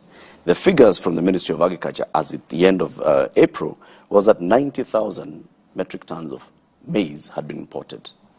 Not 250, like you've said. It was 90,000 as at then. And in fact, the CS was telling the importers, I want you to come and give me a list of what you've imported. So it's clear that the Ministry of Agriculture is not aware of how much has come. Or is not in control of how much is coming. Let me give you the numbers. The Ministry of Agriculture gave importers When I realized that the importers were not getting very far, I looked for millers and I sat with them here. I told them, you are the people in this business. Can you reach out to your suppliers whenever you don't have? That's how the Ministry of Agriculture brought in the millers. It was because of that frustration, because the people that had been given the license to import failed to import. So we had to take the second queue. And I want to tell you, we have very patriotic millers, yeah, who have worked with us now. They have imported, the one I know directly, 100,000 metric tons. They have on the way another 100,000 metric tons. I don't know how far since those numbers were released the ministry has gone with the other millers, with the other importers. So we had to use a double-pronged approach, because when you find that one is not working, you have to think. How much more do you need to do to bring the price below 150 to 100? That you cannot in the short achieve. term. No, there is no short. You cannot do it on short term. You know, you have to be realistic, because the cost of maize worldwide, because of the dollar situation, is high. Yeah, the only sure way, my good friend Latif, the only sure way to reduce the cost of living, to reduce the cost of food, is through production. And production, he has a question. Yes, tell me about. Well, Mr. President, there's a survey that was done by the Central Bank of Kenya that shows only 29% of farmers have received the government subsidized fertilizer. We're talking about over 70% of Kenyan farmers who've not been able to get the subsidized fertilizer. We also have issues of decentralization. Some farmers have to travel for long distances. For instance, from, let's say, Embu all the way to Kitale, fertilizer. That's not true. My brother, that's not true. It is true. It is true. No. There is no farmer from Embu that goes to Kitale. Please, Eric, please. No. Your story is fake. It's not true. Mr. President, though, 70% of farmers are yet to get the government subsidized fertilizer. What do you make of that? That statistic is wrong. Yeah. I have the numbers. How many? And I monitor the numbers. I think yesterday, actually I have it on my phone. I monitor every day. It is on an app. It is not possible for anybody to lie to me. What percentage? By yesterday, we had done 2.7 million. Yeah? Actually, farmers had paid by yesterday 9 billion, meaning we had almost spent about 6 billion of government money on fertilizer subsidy. And by the way, it is the first time. And I want you to bring a farmer on TV to say that they didn't get subsidized fertilizer and that they had to travel from Embu to Kitale to get fertilizer. Na Mheshimiwa Rais, tuzungumzie hili la siasa kidogo. Hiyo jana ulionekana kinara wa muungano wa Azimio Raila Odinga katika mazishi ya Mukami Kimathi, na baadaye mkakuwa pamoja katika uwanja wa Kasarani katika mashindano haya ya Kipkeino Classic, na mlishiriki jukwaa moja mkakosoana kwa heshima. Lakini wanasiasa wa pande zote mbili, serikali Kenya Kwanza na upande wa muungano wa Azimio, wanapokuwa katika majukwaa na wafuasi wao wanadhihirisha cheche, na baadhi ya wafuasi wanachukulia hili kama swala la uadui. Utawaambia nini? Na zaidi pia ulisema kwamba unajua hatma ya maandamano ya Raila Odinga. Je, umeanza kushughulikia hiyo hatma? Kwanza pale tulikutana ni mahala pa mazishi, na ni kawaida kama viongozi, kwa sababu lile jambo ni jambo ambalo linatufaa sote tushughulikie, na ilikuwa ni nafasi nzuri ya pia kuzungumzia mambo yaliyoko katika taifa letu la Kenya. Pale kiongozi wa upinzani alisema vile aliona, akasema punda amechoka, akasema mimi siambiwi ukweli, ushuru nisipandishe, na mimi pia nikachukua muda nimueleze, na akasema ananijua. Na ni kweli kwa sababu nimefanya kazi na yeye, tulikuwa pamoja katika chama. Pia nikachukua hiyo nafasi kusema pia vile ananijua na mimi namuelewa. Pia na kumsoma. Yeah. So, ikawa ni nafasi nzuri yeye aseme na mimi pia nikasema. Na pale pia nilipata nafasi ya kueleza wananchi wa Kenya kwamba hili propaganda, serikali hii tu kazi yake ni kuongeza ushuru, ni kuongeza ushuru. Nikamweleza tumepunguza ushuru zaidi ya ile tumeongeza. Tumeondoa bilioni 15, bilioni 500 ambayo ingekuwa katika budget kama wao ndio wangeendesha serikali. Tumeondoa ushuru kwa mambo ya fertilizer, raw material. Tumeondoa ushuru kwa mambo ya clinker, kwa simiti. Tumeondoa ushuru kwa samaki. Tumeondoa ushuru kwa mambo ya furniture. Tumeondoa ushuru kwa mambo ya mahospitali, equipment ya hospitali. Tumeondoa ushuru kwa chuma na simiti kwa sababu tunataka kukuza manufacturing yetu. Tumeondoa ushuru katika sehemu karibu 15. So sio kweli hii porojo inaendeshwa na wenzetu wa upinzani wakisaidiwa na vyombo vya habari kwamba serikali hii inaendesha tu mambo ya kuongeza ushuru. Sio kweli bana. Na utawaambia nini vijana ambao ni wafuasi wenu kutoka pande zote mbili, upande wa Kenya Kwanza na upande wa Azimio, ambao wanachukulia tofauti zenu za kisiasa kama uadui ama swala la kufa kupona? Tofauti za siasa ni tofauti ya maoni na tofauti ya sera. Nilimweleza ule ndugu yangu na namheshimu kwa sababu ni mzee, na mheshimu kwa sababu ni kiongozi. Nikamweleza kwa heshima ya kwamba wewe unaamini kusubsidize consumption, ambaye ni njia moja, lakini kwangu mimi ni njia bure. Mimi naamini kwa kusubsidize production. Ndio tofauti, maoni tofauti. Lakini baada ya ile mkutano si tulikuwa pamoja Kasarani. Tukaendesha, tukaona riadha ikiendelea. Na naibu wa rais hakuwa pale Kasarani. Leo tukakuwa pale. Mlifanya mazungumzo yote ya kando kuhusu masuala ya kitaifa? Tulikuwa hapo mkizungumza chochote kuhusu? Wacheni fitina bwana. Mr. President, wako na ukaribu wako, msisome mambo ambayo hayako. Uwepo wako, kuzungumza chochote kuhusu mazungumzo kati ya serikali na Kenya Kwanza na Azimio. Wewe unasema my deputy hakuwa Kasarani. Ni huyo amesema. Ni mimi ndiye nilisema. Sasa nakuuliza wewe, alikuwa amekuambia atakuwa Kasarani? Ndio ukasema mbona aliniambia atakuja Kasarani? Picha iliyotambwa mtandaoni na inazungumziwa na Wakenya kwamba ukaribu wako naibu wangu wa rais alikuwa na shughuli Nyeri. Na Raila Odinga. Sasa ulikuwa unataka aje Kasarani afanye nini? Na alikuwa na shughuli Nyeri. Okay, Mr. President. Je, kuna tokota mkono wa heri wa handshake kati yako na Raila Odinga? Waona jana na hata leo. Allow me, Mr. President, to get to the substance element of that conversation in Nyandarua County yesterday.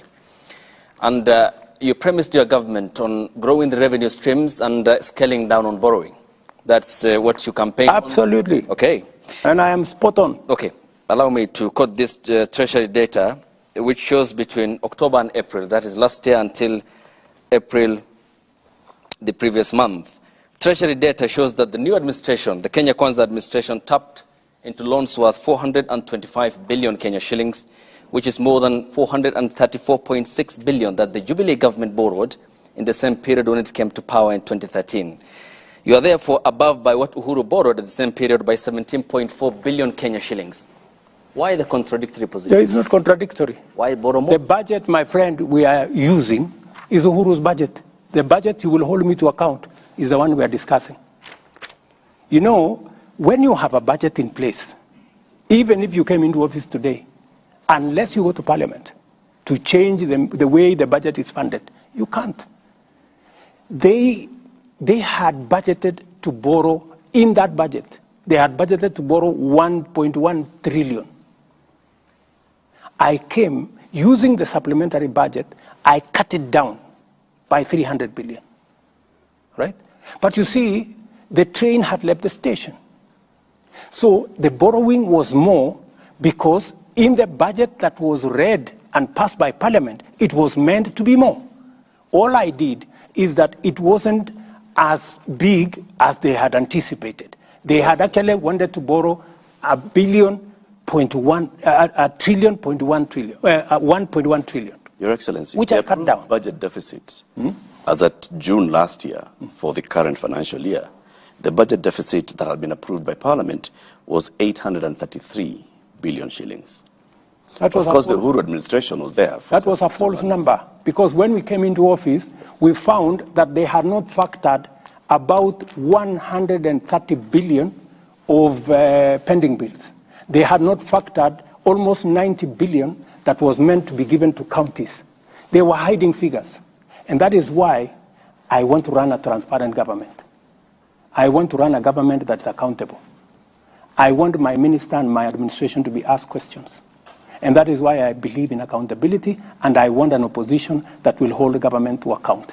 And that is why I am against the handshake. Because in a handshake situation, there is no accountability. That is how a government can hide borrowing the way it was hidden in the last budget. What then will you tell the people? If I look at just the figures of the deficits and how much it keeps fluctuating, at the beginning of a financial year, there is what the National Treasury takes to Parliament, and it's approved as a budget and a deficit. And if I look throughout the year, it always gets adjusted halfway through or midway through the year. 2014-2015, the approved deficit was 417 billion shillings. By the end of the financial year, it had risen to 533 billion shillings, a jump of 28%. If I just go into another one, 2018-2019, the approved deficit was 608 billion shillings. It jumped to 734, 21% jump in deficit. This time, you're going to Parliament seeking a deficit of 664 billion shillings and saying, I want to borrow and stay within this. Are you telling the people of Kenya that the Kenya Kwanza administration in the first year will not go back to Parliament and seek to borrow more than 664 billion? Let me first explain why when government says we are going to have this deficit, sometimes they have to borrow more because what they had anticipated to collect, they could not collect. Correct. That's why collection is very important. Number one. Number two, sometimes the measures they want to use to raise the revenue, sometimes they don't pass in Parliament. So if a certain measure that was supposed to raise 20 billion does not pass, then you have 20 billion short. Then you have to borrow to cover that 20 billion. So that's why sometimes it has to change. I want to tell you, I will do my very best, by God's grace. If Parliament approves my budget the way it is, I will, to the extent possible, make sure that I live to the commitment I have made to make this budget, the deficit, to come down from the current 5.7 to 4.4. And I want to move it further next year. I have said we are better off, building our own resources, using our own taxes. And I have told the people of Kenya, let us be honest to ourselves. We are not overtaxing ourselves. Our taxes are 16% of GDP. Our peers, South Africa, Tunisia, Morocco, and the others, they are at 22, 25, 28% of GDP. If we have to measure up our public goods, if we have to build the roads, if we have to get our education up to standard, if we have to get our health and water and all the other public goods up to standard, we have to pay taxes. We have to agree which areas, can we stimulate so that we do more manufacturing, we do more value addition. By the way, part of the reason why we are in this hole is because our manufacturing came down, from 9% of GDP to 7%. I want to move it to 15%. By the way, our exports as a percentage of GDP came down from 28% 8 years ago to 10% this year. We just stopped exporting. That's why, if you look at the budget this year, we have introduced export an investment promotion levy on goods that can be manufactured in Kenya. Whether it is cement, we have enough capacity to manufacture. Whether it is clinker, we have enough to manufacture. Furniture, steel. Where we have enough capacity to manufacture responsibly as a country, we must stop importation. We must have, from Kenya. That is why, if you look at my whole budget, I am doing two things. You know, where we cannot avoid, we raise taxes that are paid by the majority of Kenyans, like VAT on fuel. Where what we have also done, we have reduced RDL, Railway Development Levy, from 3.5% to 2.5%. We have reduced IDF, import declaration fee, from 2% to 1.5%. We have also reduced many other taxes because I am sensitive that we have to be careful how we tax. We must tax responsibly. Yeah. It is possible for us to move our tax as a percentage of GDP from 14 to 16%, as I am proposing in the budget, responsibly. We can balance out. That's why we are removing tax on gas. We are adding tax here because we want to balance. And we want to make sure that everybody, for example, let me give you another example. We have reinstated before COVID. Turnover tax was 3%. During COVID, yep. it was taken to 1%. We have reinstated it because COVID is behind us. Because we want also the people in the micro and small enterprise space to pay a little bit of tax. This tax cannot be paid for by a few people. We want to spread it. The same thing, we have also enhanced what we call advanced tax. The tax you pay for your car, for my car, for all these vehicles we are driving, from 3,000, which was put in 2010. Now, 12 years later, my friend Latif, we've increased the number of roads. We have increased our bill on roads. We've increased it from 3,000 to 5,000 per year. So these are measures, and so we want everybody to carry a bit of the tax. But we have reduced tax on pharmaceutical manufacture. We have reduced tax on manufacture of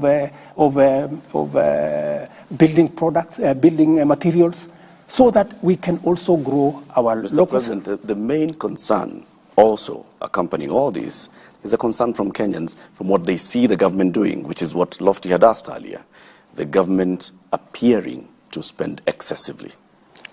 How do you back on the excesses of the government? Your own economic advisor, David Day, has said it publicly. He's gotten into government and he's seeing there's excessive. And David is speaking the truth, and that is why we have cut down on unnecessary expenditure. That's why we were able to reduce the budget by 300 billion. That's why in this year's budget, we've been able to reduce from, instead of borrowing 1.1 trillion like the former regime, we are now going to bring it down to 600, those numbers you read, 660 something. So we are responsible. Okay. You're telling me you increased 90 million that was borrowed by State House. Yes. What used to happen? The office of the deputy president has been shut. So if you have to reinstate the operations of the office of the deputy president, when I was there, what happened. The office was, I was paying from my own pocket fuel for my cars. I was paying for tea in my office. I was paying for allowances for my drivers and everybody. It was not fair. But you see, I respect my deputy. I want my deputy to run his show. And I want my deputy to work in an office that works. My deputy is very busy. Today, he can hardly have time. He is permanently in the office because I have assigned him responsibilities. For example, I assigned him the responsibility of making sure that no Kenyan dies. He was sitting on it with development partners, with other Kenyans, and no Kenyan died because of kukosa chakula. Because when you get people to help you work becomes easier and work becomes better. Mheshimiwa Rais, swali hili la nyongeza ya milioni 93 katika Ikulu mimi nimeliuliza na linafungamana na matumizi haswa ya ugatuzi. Na Wakenya wamejiuliza, haswa Wakenya wa matabaka ya chini, pia viongozi haswa maseneta katika mrengo wa upinzani, kwamba je, Rais, wewe ni adui wa ugatuzi ama unaunga mkono ugatuzi, ikitegemewa kwamba ni maseneta wako ambao waliangusha pendekezo hili la tume ya mgao wa ushuru CRA kuongeza mgao hadi bilioni 4.7 wakapitisha bilioni 407. Na katika hali hiyo, je, unaona wewe unaunga mkono ugatuzi? Manake katika Ikulu unaweza ongeza milioni 93 tu katika kipindi cha wiki moja kipitishwa, lakini fedha kwenda katika county hakuna, mpaka zinapunguzwa. Unaunga mkono ugatuzi ama ni adui wa ugatuzi? Mimi ni rafiki mkubwa sana wa ugatuzi. Basi mbona na waulize magavana wetu. Wananielewa vizuri sana. Na nataka nikueleze, nilizungumza na magavana wetu nikawaambia, my friends, siwezi nikaenda nikakopa tukuje tugawane. Hapana, hiyo siwezi kufanya. Hivyo ndio tulikuwa tunataka tufanye. Hapana. Nikawaambia tugawane ile ushuru tumeokota. Ile ya kuenda kwa sababu mwaka uliopita iliisha mwaka kama tuko na deni ya karibu bilioni 90 pesa ya makaunti. Mimi ndio nimekuja kuilipia. Na ni kwa sababu tulijidanganya, tukawaambia tutawapatia pesa kiasi hii. Haikupatikana hiyo pesa. Ikabidi ivuke iende mwaka unaofuata. So mimi nimewaambia safari hii, ndugu zangu, budget nimepunguza borrowing, ile mikopo, kutoka karibu trilioni 1 mpaka milioni 600. Kila mmoja wetu akaze mshipi. Yeah? Sisi tutakaza mshipi upande wa serikali ya kitaifa na kila mtu. Na ndio sababu tulikubaliana na wao pesa ambazo tutagawanya kwa counties ni bilioni 385. Kwa hivyo uliwashawishi maseneta wako kuangusha ile pendekezo? Sio maseneta, niliwashawishi magavana. Lakini pendekezo lile liliangushwa pale wakati wa kupiga kura. Je, kulikuwa na mkono wako kwamba wale maseneta wanaogemea upande wa Kenya Kwanza waangushe? Wale maseneta ni viongozi. Wako na akili. Ndio walichaguliwa. Ile kazi ni kazi yao. Lakini wale wananisaidia kazi ya kuendesha serikali. Kwa sababu mimi na wao tulichaguliwa upande mmoja.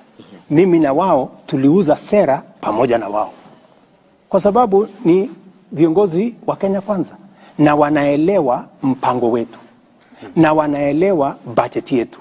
Na wanaelewa kiasi ya pesa tulioko nayo. Na mimi nataka nikuulize, kwani wale magavana hawatoki kwa county? Kuna gavana wazimu hataki pesa iende kwa county yake. Lakini you have to be realistic. You live within your means. Lakini magavana wao hao ndio wamekuakilia kucheleweshwa kwa pesa, mishahara na kadhalika. Na ndio nimesema, as decent, responsible people and leaders, we cannot live beyond our means. We have to be brutally honest with ourselves. What is possible and what is not possible. And I have sat down. I am the only president who has taken a lot of time. I have sat down with governors for 2 days. We have agreed on what we are going to do. We have agreed on joint plans. In fact, we have agreed with the governors that we are going to co-invest, just to show you the level of comradeship between my administration and the governors. We are going to jointly sponsor county, aggregation, and industrial parks. I have put 5 billion shillings in the budget to support that county function because I want to reduce post-harvest losses. I want to bring on board value addition because that will happen if there is a partnership between the counties. Agriculture is devolved. They will work and aggregate because the power of aggregation helps us to provide storage. Therefore, we minimize post-harvest losses. It also gives us an opportunity to create volume where we can market. And number 3, it gives us an ecosystem for us to value add so that we can take it forward. And by the way, in those, just let me finish. In those county aggregation and industrial parks, we have also linked them to commodity exchange and warehouse receipting, so that counties can be linked.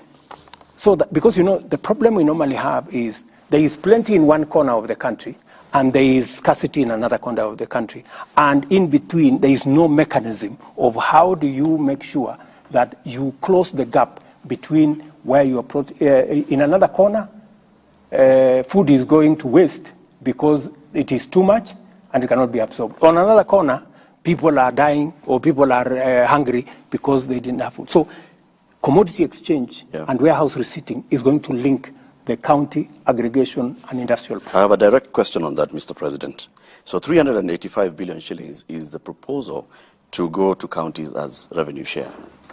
And then there's the extra conditional grants at 44 billion shillings. Correct. Foreign finance projects at 33 billion shillings. County industrial parks at 4.7 billion shillings. Exactly. Medical equipment scheme at 5.9 billion shillings. County headquarters 454 million shillings. And some money coming from the judiciary 108 million shillings. It comes to 429.7 billion. Now, all the others that I've mentioned sound like the national government giving money to the counties to do the national government's work. Why not give counties 429 billion shillings to determine where they want to invest their money? It is the nature of the law. The law provides some of those resources come from development partners, and we negotiate with development partners. Sometimes it is we have to receive the money as national government, because sometimes development partners cannot go and sign 47 agreements. They prefer to sign one agreement with the national government on the understanding that this money will be passed to the counties. So it is just an accounting government procedure that dictates that some of the time we do that.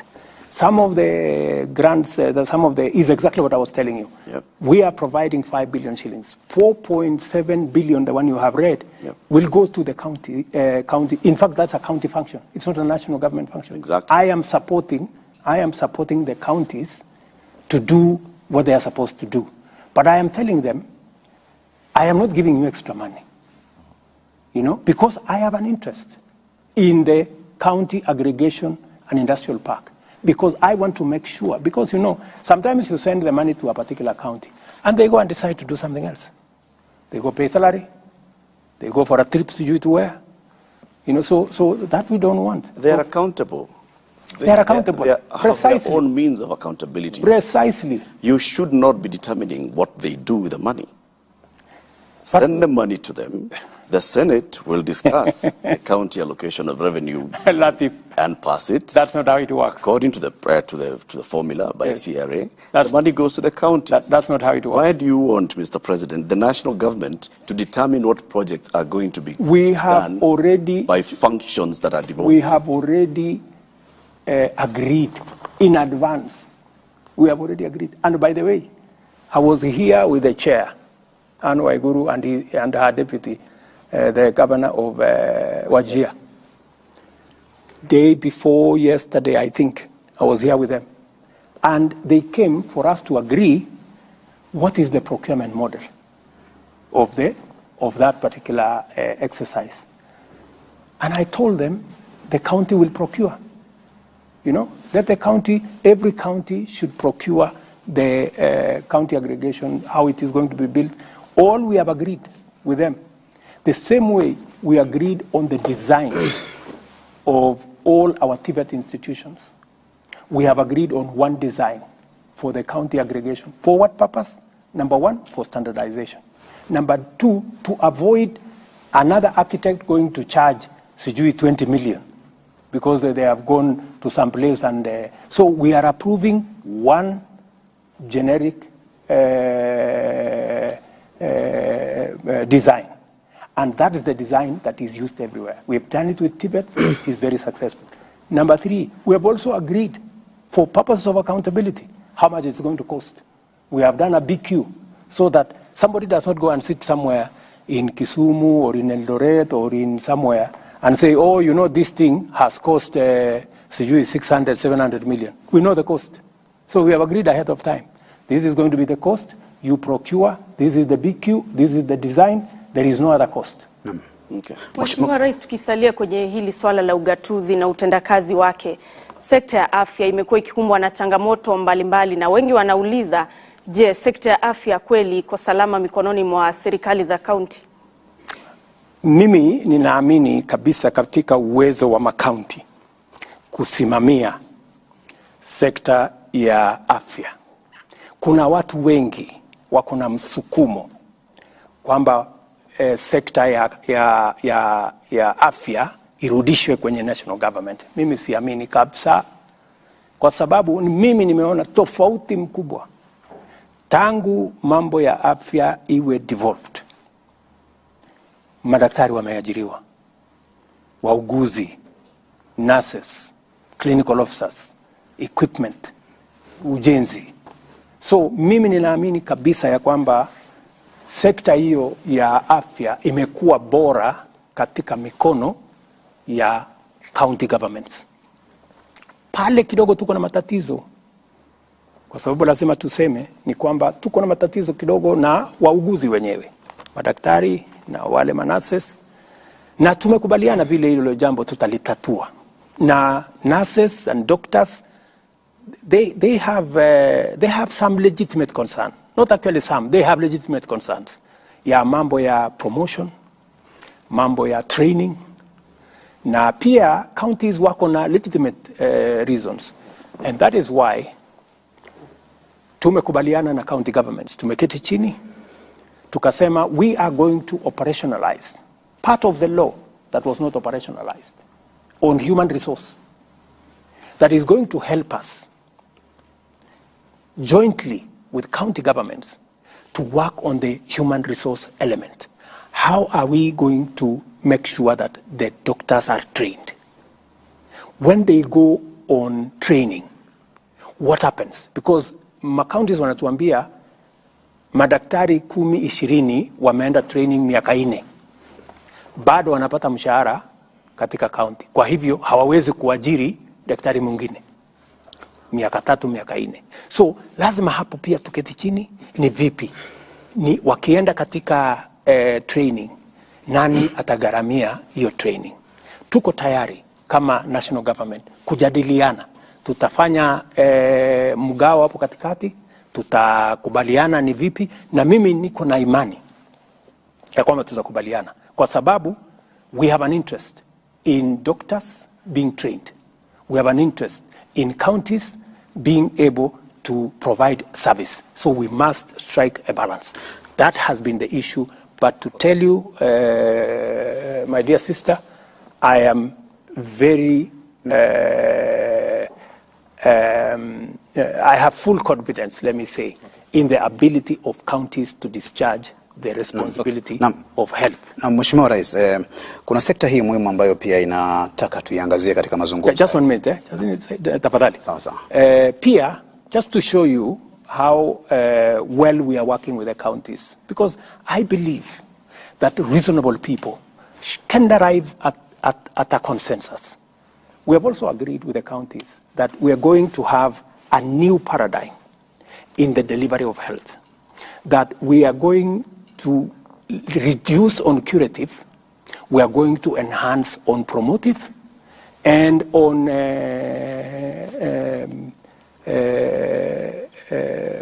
preventive.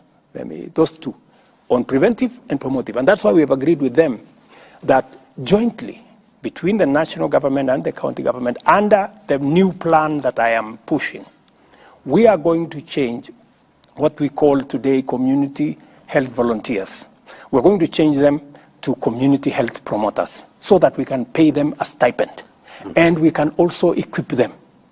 We are currently procuring about maybe 2-3 billion worth of equipment for community health promoters. These are close to 100,000 people in Kenya. Okay. And we are going to allocate every community health promoter about 100 homes. So permanently, home to home, they will be visiting wako na kitu ya kumesha pressure, ya kumesha sukari, ya kupima kila kitu. You don't have to go to hospital.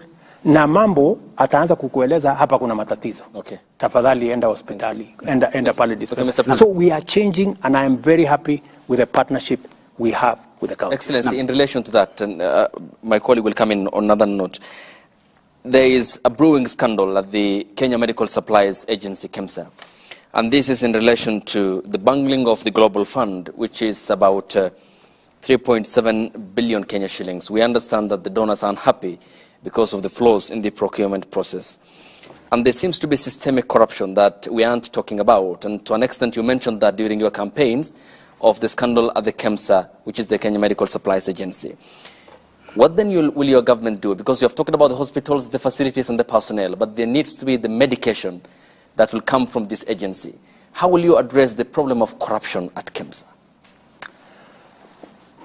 Watch this space. What you have said is correct. So, and I am doing something about it.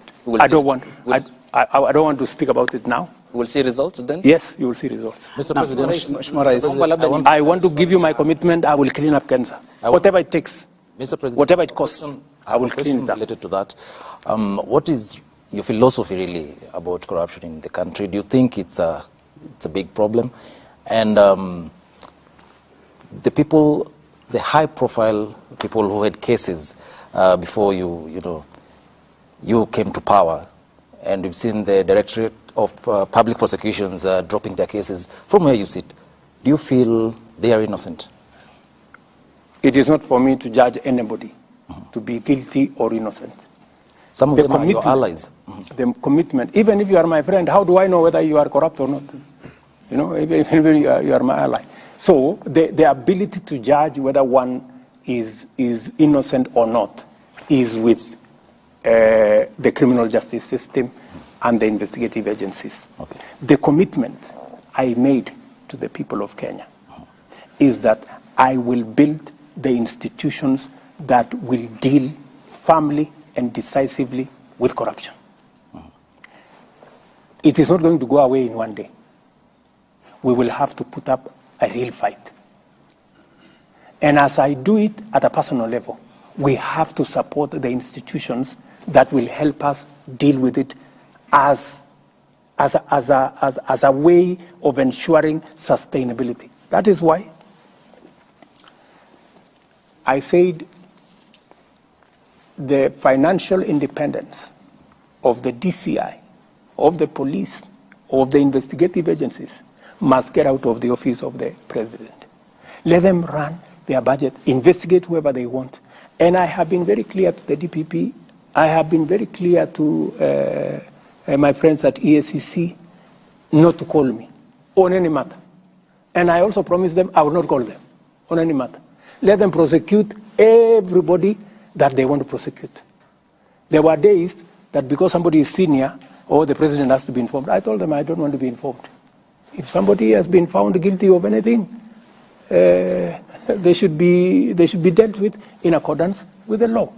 Let me also tell you, it is the same reason that I am enhancing the budget for the judiciary, because I want the judiciary to appropriate their responsibility and mandate to deal with corruption firmly, decisively, but also in a timely manner, so that we don't have corruption cases running for 3, 4, 5, 10 years.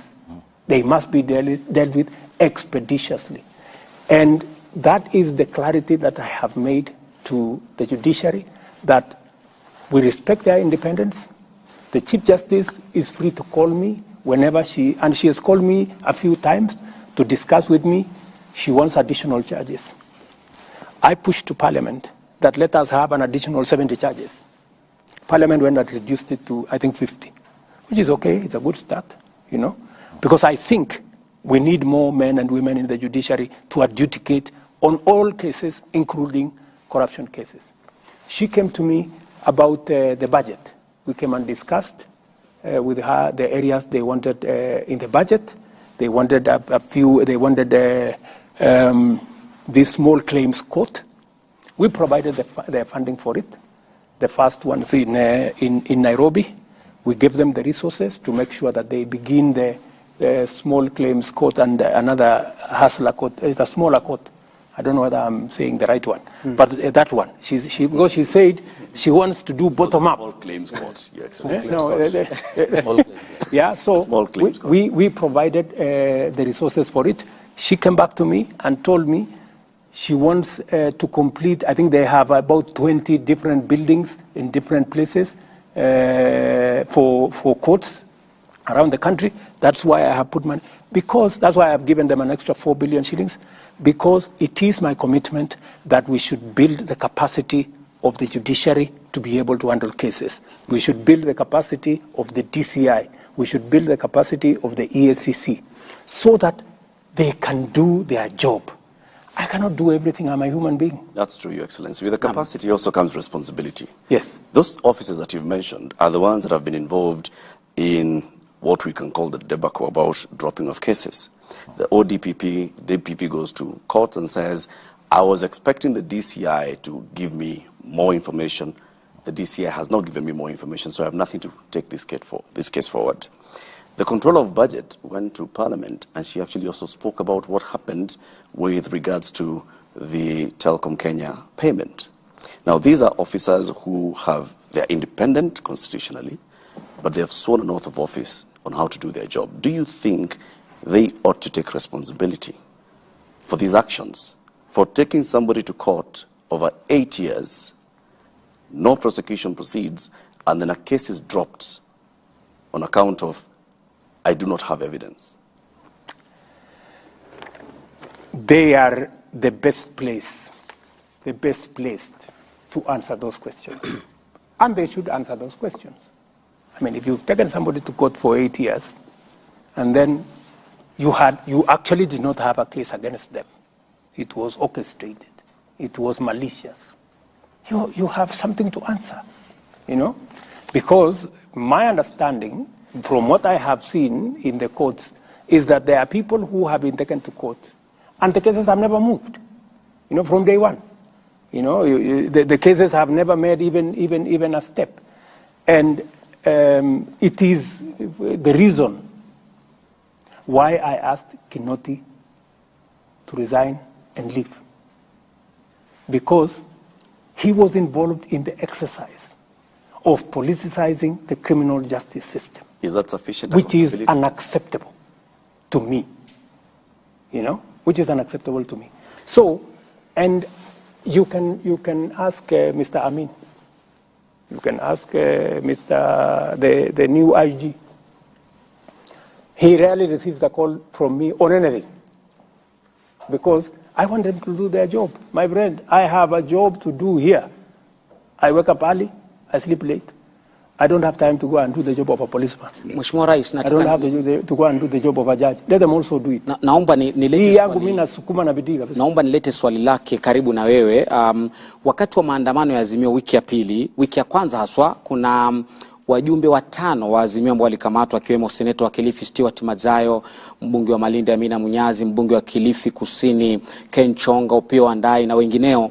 Na baada ya wiki moja mlipokutana na kiongozi wa upinzani Raila Odinga na kutoa tangazo kwamba maandamano sasa yatakwisha na mtaunda jopo la upatanishi, siku iliyofuata ilitangazwa kwamba wale mabwana wameachiliwa na hana makosa yoyote. Je, waliachiliwa kwa msukumo wa kisiasa ama ni hivyo ninavyozungumza kwamba ni kazi ya mtu si yako? Kwa nini sadfa hii ya kwamba leo mapatano, kesho waachiliwa waliokuwa na makosa jana? Kwanza hatukukutana na kiongozi, hiyo ni story yako. Hatukukutana na kiongozi wa upinzani. Nilitoa taarifa yangu, yeye akatoa yake. Hatukukutana. Hiyo ni ya kwanza. Pole kama kuna mtu alikuambia tulikutana. Jambo la pili. Hiyo swali lingine ya pili. Lakini muhimu kwamba kulikuwa na upatano katika taarifa zenu mbele ya Wakenya, mbele ya umma. Hiyo ya pili ndugu yangu Matambo. Naam. Matambo. Ya pili ni kwamba kuna mtu anaitwa DPP. Ofisi yake ni independent kutoka kwangu. Ningekuomba kwa heshima umtafute na umuulize haya mambo. Atakujibu. I am sure you will answer. Hili swali wa Kenya walijiuliza, ndio maana mimi nimekuuliza kwa nini sadfa hii? Mimi nilifanya yangu ya kama rais, mimi nilisema kwa sababu hawa ndugu zetu wamesema ya kwamba wanataka wacha niseme hivi, sitaki kusema sana. Nilipata habari kutoka mmoja wa watu wa Azimio, wakaniambia tafadhali bwana rais, wewe ndio the big brother, hata ingawaje kwa umri wewe ni mdogo kwa kiongozi wa upinzani, wewe uwe wa kwanza kusema ya kwamba huko tayari kutafuta njia ya mazungumzo. Nikawaeleza mimi mazungumzo sina shida, bora sio mazungumzo ya handshake. Kama ni mazungumzo ya kule bunge, watu waende waongee. Hii maneno mnasema saba, sijui mnasema sijui nikawaambia hii IBC tuko tayari. Mimi sina mtu pale ambaye nimemweka kwa sababu yeyote. Kama tutakubaliana ya kwamba Public Service Commission haifai kutoa mtu, ama political parties haifai kutoa mtu, tubadilishe sheria, mseme mnataka nani atoe huyo mtu mwenye atakuwa katika hiyo panel. Me, I have no problem, I have no interest. I did not select even one person. The list was brought to me. Mimi nikakuja tu nikatia sahihi, nikasema LSK walilete mtu wao, interreligious walilete mtu wao, political parties walilete watu wao, Parliamentary Service Commission walilete watu wao, public service mimi hakuna mtu ambaye anasema anachaguliwa na rais kwa hiyo jopo. So mimi nikawaambia sheria ndio inasema, mkibadilisha sheria mtafute mbinu mpya mniletee, mimi nitakubali. Yes. Bwana Rais, Mheshimiwa Rais, napenda kurudisha kwa kimombo just a minute before my colleague goes ahead with that question. In relation to that, to what Lofty has asked about, the demonstrations and that period before you had an agreement with the former PM, Article 37 of the Constitution talks about the right to picket. Your Interior CS, Professor Kithure Kindiki, indicated that you are considering to make some changes to that law. Don't you think from where you sit that is going to take us back to the dark days? I don't think you can take away the right of any citizen to picket. It's not possible. Yeah? But we can all agree the way in which it is done. We can all agree. Other countries have dedicated a street where people can picket from morning up to evening. You go, I was in Brussels. There is a street there where people are permanently there. Huyu anasema yake, ako na malalamiko sijui ya nini, ule mwingine anasema malalamiko ya nini, na iko media hapo, unasikizwa yako, inachukuliwa na media, inasikizwa ya ule. So, dunia inaendelea bila ya kusumbua wale watu wengine wengi. Kuna mahali imetengwa hapo ya watu kusema hiyo maneno. Ni sawa. So, tunaweza kukubaliana. Ile ambayo mimi ninaona haifai, ndugu zangu, ni kutumia picketing kuzusha ghasia na fujo na vita, kuharibu mali ya wananchi. Nobody has any right, my good friend. Nobody has a right. Hata kama biashara ni ya mama mboga hapo, unaenda unakanyaga mboga yake. Wameenda sijui pale hapo Kisumu, jamaa moja wameenda wakakula viti yake kwa restaurant yake, ule jamaa alikuwa analia machozi hapo nje. Wameenda sijui supermarket nyingine hapo Utawala, ama ilikuwa ni wapi pale Mbakasi, wameloot. That's not picketing. That's criminality. And those hiyo maandamano yote si kuona any peaceful maandamano, ilikuwa ni fujo, vita, ghasia nini. So it's not working. So we need to agree, the right to picket must be protected. Okay. Naam. But the how is important. Mheshimiwa Rais, vijana, mashabiki wa spoti na vile vile wachezaji wanasema tusiwasahau katika mazungumzo ya siku ya leo. Michezo inaleta jamii pamoja. Hili umekuwa katika derby ya mashemeji, na jana ulikuwa katika mashindano ya Kip Keino Classic uwanjani Kasarani. Serikali yako inafanya nini kuhusu kuinua talanta na vile vile ujenzi wa viwanja? Kesho, kwa mfano, nitapokea habari ya ile commitment nilifanya kwa watu wa Kenya ya kwamba nitaweka umuhimu katika mambo ya michezo katika taifa letu la Kenya. Nilisema tutajaribu kuhost Africa Cup in 2027. We are launching our bid on Wednesday, right? I was part of the people who came up with the sports fund because we wanted to reward, we wanted to create, because we have talent in Kenya. We have arts, we have the creatives, we have the sports talent in Kenya. We wanted to find a mechanism of promoting. That is why mimi nimelaumiwa sana. Wewe ulisema nini? Stadium. Wewe ulisema stadium. Sasa mtaniuliza mambo ya stadium na nitawajibu because I am now in charge. Tupe jibu. Na niko na mpango, nimemwambia Ababu na Mwamba atengeneze master plan. You will see a big difference. Okay. Yeah? And already we are doing something about our stadia, right? So we are going to invest in the infrastructure. We are also going to invest in the training. We are also going to invest in the positive profiling of sports. When I came into office, the first thing I did, I told Ababu na Mwamba, enda mpaka utafute watu wa FIFA mahali waliko.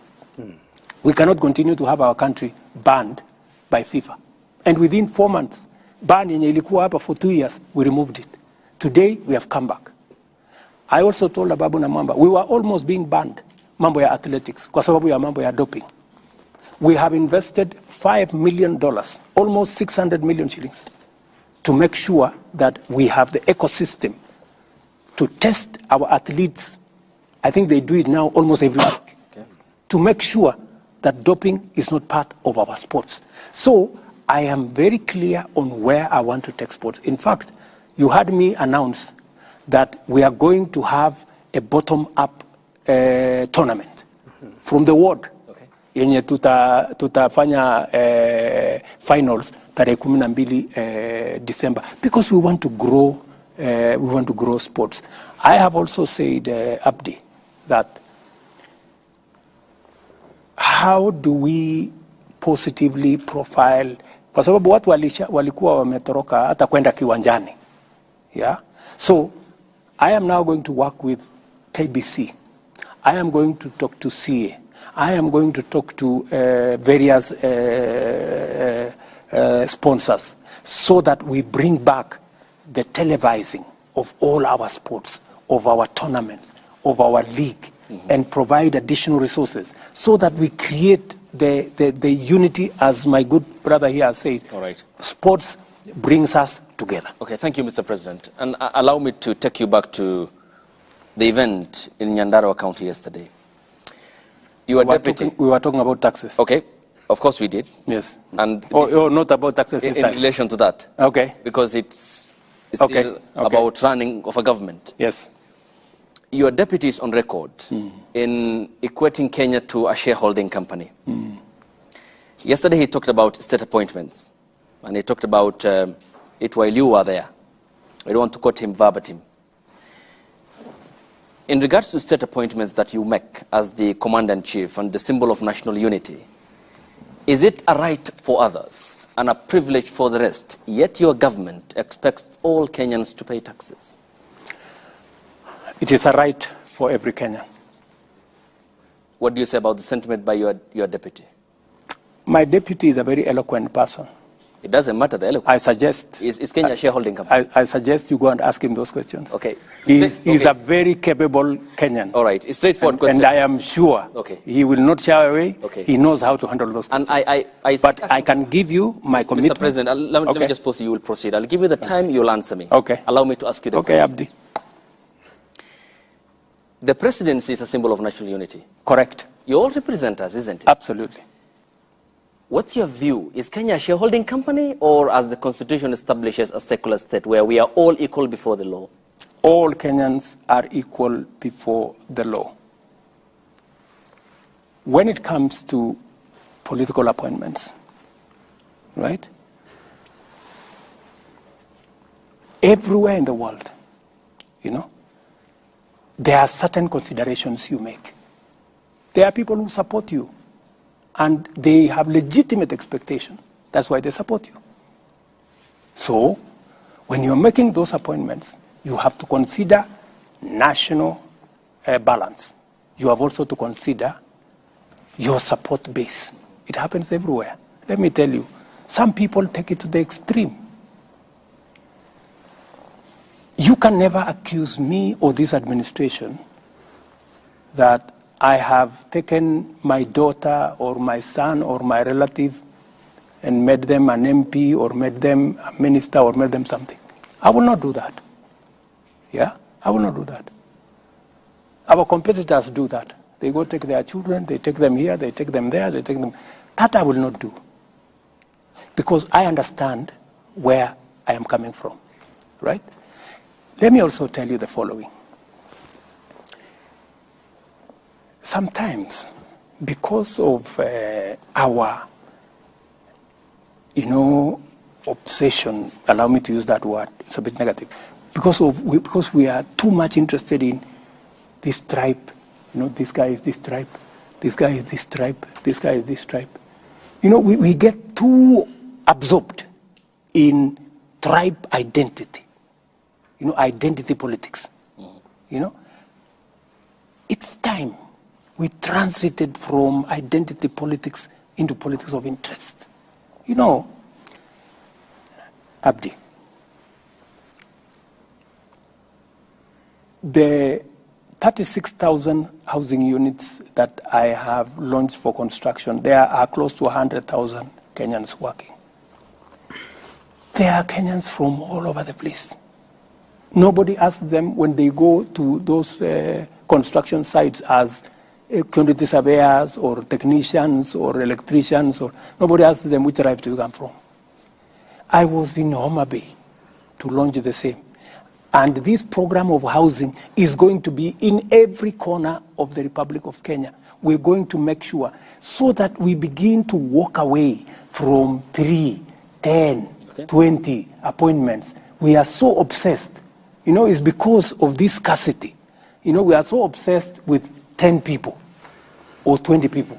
You will discover, for example, it doesn't matter. Even if I appoint 20 people from a certain community, let me not mention any community, it will not change the dynamic. People from that community, millions are still on the street. Wengi bado wako kwa dimanga pale. How do we, Abdi, instead of arguing about 3, 4, 5, 10, 15, 20 appointments, how do we create the ecosystem that will employ Kenyans in millions? Kenyans in every part. Right. How do we make sure that we have a program in Kakamega that will employ 10,000 young people? We have a program in Kwale.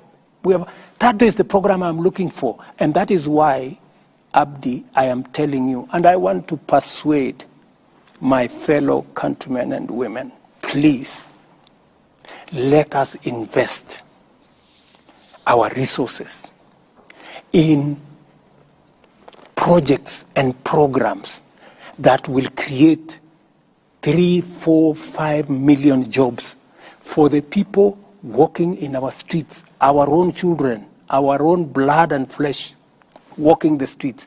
Don't walk away from them. Don't say, I have a job. How is it my business to bother about the fellows who don't have a job? Right. Surely. We have a responsibility, Abdi. You agree with me? We have a responsibility. Okay. We have a responsibility, yes, we do. Taking you back from that housing element, that, you have parachuted into that. Yeah. And it seems to be it's because I am very passionate about it. Seems to be because I see an opportunity for this country to change. Thank you. It seems though it looks like a semantic evasion. Final question on this. Yes. Because it's still on appointments. You said the expectation from those who supported you during the campaigns, and you have to place them somewhere in your government. Good example. Hypothetically, we are seated here. Mm-hmm. Ayub was your supporter, say, for example, during the campaign. Pardon? Ayub was supporter. I supported you, your campaigns, by financing, but I have no qualifications. Eric Latif didn't support you, but is a Kenyan like me who expects to serve his country. He has the qualifications. He has the merit, for example, let's say. Between me and Eric in your government, who will you pick? I will pick Eric. Okay. But that is not the case in many aspects. That is the case. It isn't. That is the case. You have made political appointees. That is the case. Awarding competency. And I appointed General Ogola. General Ogola is among the people who went to Bomas to try and overturn my victory. Do you know that? But because when I looked at his CV, he was the best person to be general. I called him and I sat him down. I told him, my friend, you went to Bomas to try and overturn my victory. But because you are the best person to be general, I'm going to give you the job. That is how it works with me. That's why I told you, if a person has the qualification, if he is the best for the job, I will give him the job. But that is the military. There's a code of conduct for the military and how politics works in Kenya, Mr. President. Let me tell you, my friend, I had the opportunity. I could have appointed anybody. I had, I think, 10 choices. I didn't have to. You know, there are people who say, oh, you know, William Ruto appointed Ogola because he was the deputy CDF. That's not the case. I made the decision consciously. And I made the decision against the advice of many people. Many people told me, you should not give this, you should not reward this kind of behavior. Okay. But, you know, I also must be sensitive. What exercised my mind? This gentleman has a good track record. And in fact, when I spoke to him, and it's not something that I should be talking about, but because you have asked a good question. What exercised my mind is, this gentleman, yes, he may have made a mistake. Maybe because the commander-in-chief that time told him what to do. Maybe he... And when I talked to him, he told me, I have no defense. He told me, I have no defense. You do with me whatever you want. I cannot defend. It was wrong. What I did was wrong. Yeah? I am also conscious. My good friend Ayub. I'm also conscious that since independence, there is nobody from Nyanza who has ever been CDF. And it also played in my mind that I don't want a situation where a whole community think they cannot occupy a certain office. So many things that are part of my system overweighed the mistake he had done. Okay. You know? So I want to tell you that I make very sensitive appointments. I make very deliberate appointments. Many of the appointments, of course, that do not have to directly require my signature. Many of these managing directors, I don't know who, they are interviews all over the place. Okay. You know, so, and when a panel decides, for example, I was brought a panel that interviewed the CEO of museum. And just by coincidence, you know, the person who became number one was my classmate. And I never even asked anybody to assist her. So when it came to me, I told my friend, you know, if she's the best, she was a lady. Okay, so it's safe to assume that according to the President of Kenya, Kenya is a country where all Kenyans are equal before the law. But interestingly, according to its deputy president, it's a shareholding company in which political appointees ought to be the priority for the government. I think you should not take the sentiments of my deputy out of context. What was the context? I think it is fair if you can arrange an interview with him so that you can contextualize, you know, because now we are discussing him, me and you, and he's not here. Not him per se, Mr. No, President. because that's what it is. Okay, not him per se, Mr. President. We are discussing what he said. He's not the subject here, but okay. Let me put it this way. Let me paraphrase the question. What's your interpretation of what a shareholding company means? What do you understand by it? I think, from where I sit, I think what Rigathi Gachagua is just trying to say is that while it is true that first we must serve all Kenyans equally,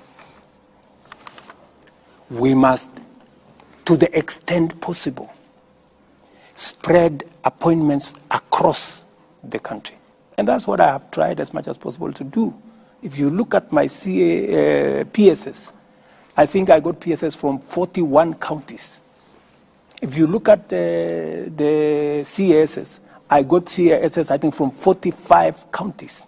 Every county has a CAS in my administration, even the ones who voted for my opponent. I put them. If it was the philosophy of my deputy, yes, they wouldn't be shareholders, and therefore they wouldn't qualify. But you know, there is an extent to which you must nationalize, you know. Many people thought, for example, the Hustler Fund. Many people thought, oh, you know, this is just going to be for the people who voted for Kenya Kwanza. It is not. Look at the distribution of the Hustler Fund. Every county in the Republic of Kenya equally. You know, you don't have to know nobody. You don't have to know your MP. You don't have to speak to nobody. It is your phone and Hustler Fund. You have your money, you move on. So that is, and precisely, my good brother Ayub, precisely what I was saying.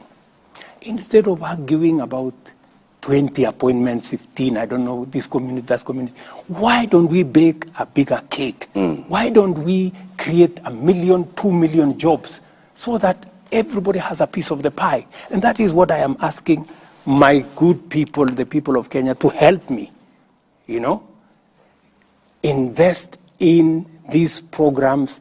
Let us pay our taxes. Let us contribute to the housing fund. Let us,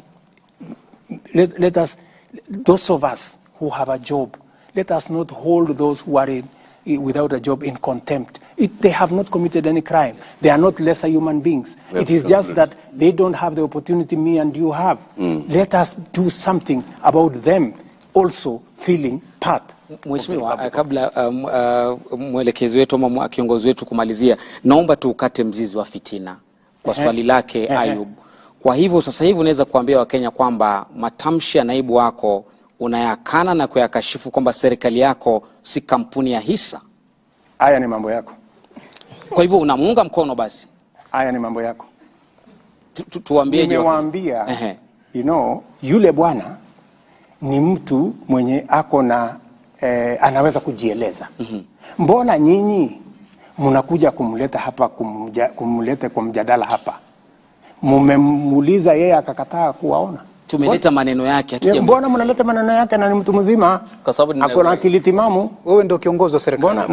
Mbona msiende nimewaeleza msimamo wa serikali ya Kenya. Sasa ile imebaki, mtafute, anaitwa Rigiji. Mtafute. Excellency, we will be concluding our conversation this evening, and thank you very much for giving us this time. But we have to conclude with a conversation about future generations. Yes. Article 53 of the Constitution, every child in Kenya has a right to free and compulsory basic education. The junior secondary school pupils went to school on the 30th of January, and they closed at the end of April. And by the time they were closing, many of them had not received sufficient teachers. Many had not received books. So, by and large, learning did not take place for an entire term. They have opened for the second term. They still have a shortage of teachers. They still have a shortage of books. It has been said that the JSS and the transition of CBC from primary level to the middle level is being bungled. I've not heard you, Mr. President, speak out against this. I've not heard you mention this. Are you aware, Mr. President, that about 1.19 million children in Kenya are not learning, that there's a crisis? When I came into office, I found a big crisis. That is why I appointed a presidential party to look at education. And by the way, I believe that education is the most important instrument of shaping our human capital and our future.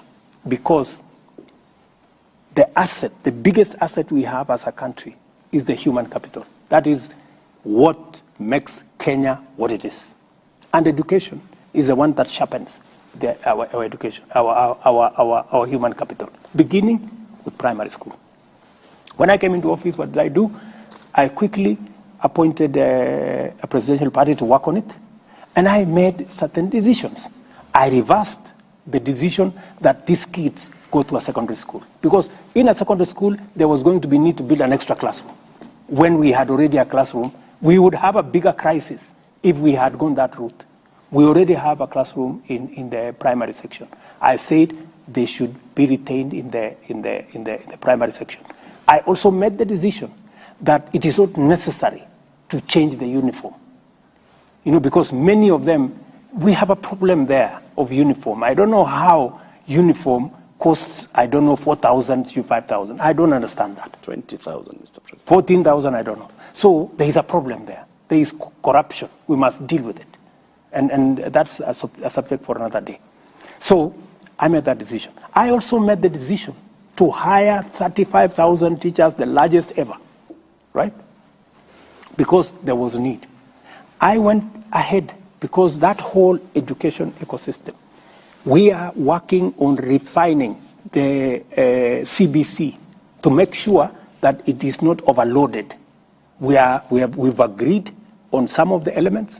We are working on some of the elements. In fact, the bigger problem there was, and I had to talk to TSC, Madam Nancy Macharia, was that some of the teachers had not even been paid. I asked them, is it a question of money? It was not a question of money. It was a question of forms. They need to fill this, they need to fill this, they have not submitted this, they have not submitted that. And it was a requirement because this is public money. If you have not submitted all the documentation, you cannot be paid public money. So we try to expedite that. There is a shortage of teachers, without a doubt. And I said it in the election, in the election process. We have a shortage of 110,000 teachers. I am going to fill that gap. We used to hire 5,000 GRs every year. I have scaled it up to 35,000. I want to hire another 35,000 next year. But Latif, I also have to operate within a budget. I need the resources. Yep. When I try to raise the money, you guys make noise at me. Unaongeza ushuru, unaongeza ushuru. Na wewe ndio huyu unataka watoto wasome. Hakuna walimu. Wapi walimu, Bwana President? We all have to balance all these things. So in the meantime, then, Mr. President, for this year, these JSS learners are definitely not going to be able. No, we have made an intervention on how, because the part of the problem is there are some primary schools that did not have enough students to be able to qualify to be a junior. To create a junior secondary classroom. So we're trying to see how we can put together some of the institutions. We're also identifying teachers that have diploma so that we can post them into the JSS, because we now have a bit more in the primary school. So we want to promote those ones in the primary so that they can cover the gap. And hopefully, when we move into this new budget, maybe towards September, we can then be able to hire them. So what happens to these cohorts? They will be taught. We have made temporary interventions to be taught. But let me also tell you about the whole subject of education. The crisis you have in CBC, you had the same crisis in our TVETs. Our TVETs were almost closing because we didn't have enough lecturers. I have had to make an intervention in the supplementary budget to hire an extra 1,300 lecturers. They needed 3,000. I could only accommodate with the finances 1,300. I will do another 1,700. We have also change the funding structure of our tertiary institutions, IUP. We've changed the financing structure because we have to be realistic. Our universities, for example, we were giving them 44 billion a year. Yeah? 44 billion was less than 50% the amount of money they need to be able to teach. So we are sending kids there. We've given them half the money. They don't know what to do. They cannot pay the lecturers. They cannot pay bills. They cannot pay NHIF. We have a whole crisis. And nobody was making any decision because nobody wanted to, because it was too big a problem.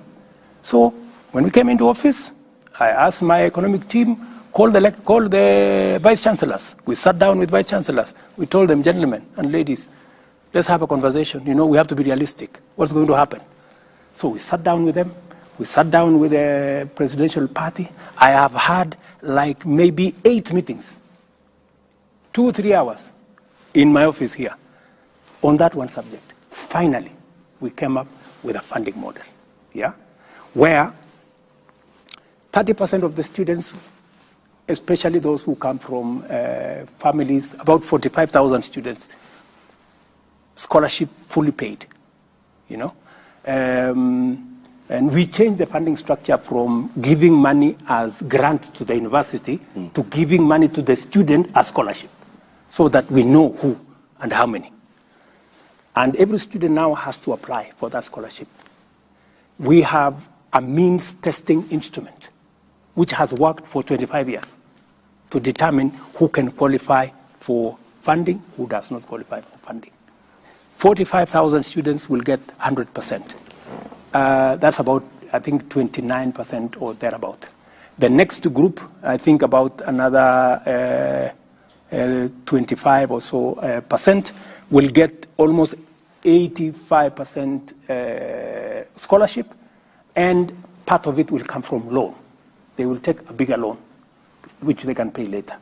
And the able students, who are about, I think, another 20-something percent.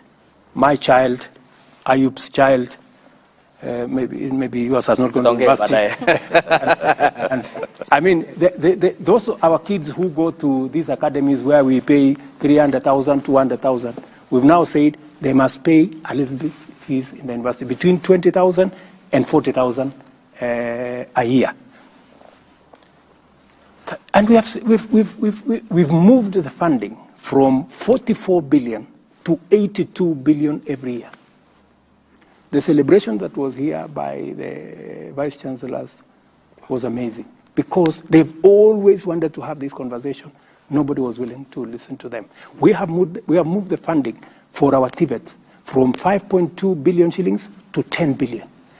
We will be sure that our kids will go to university, and they will be taught, the lecturers will be paid, the emoluments and all the other things will be paid, and we have it on a sound footing.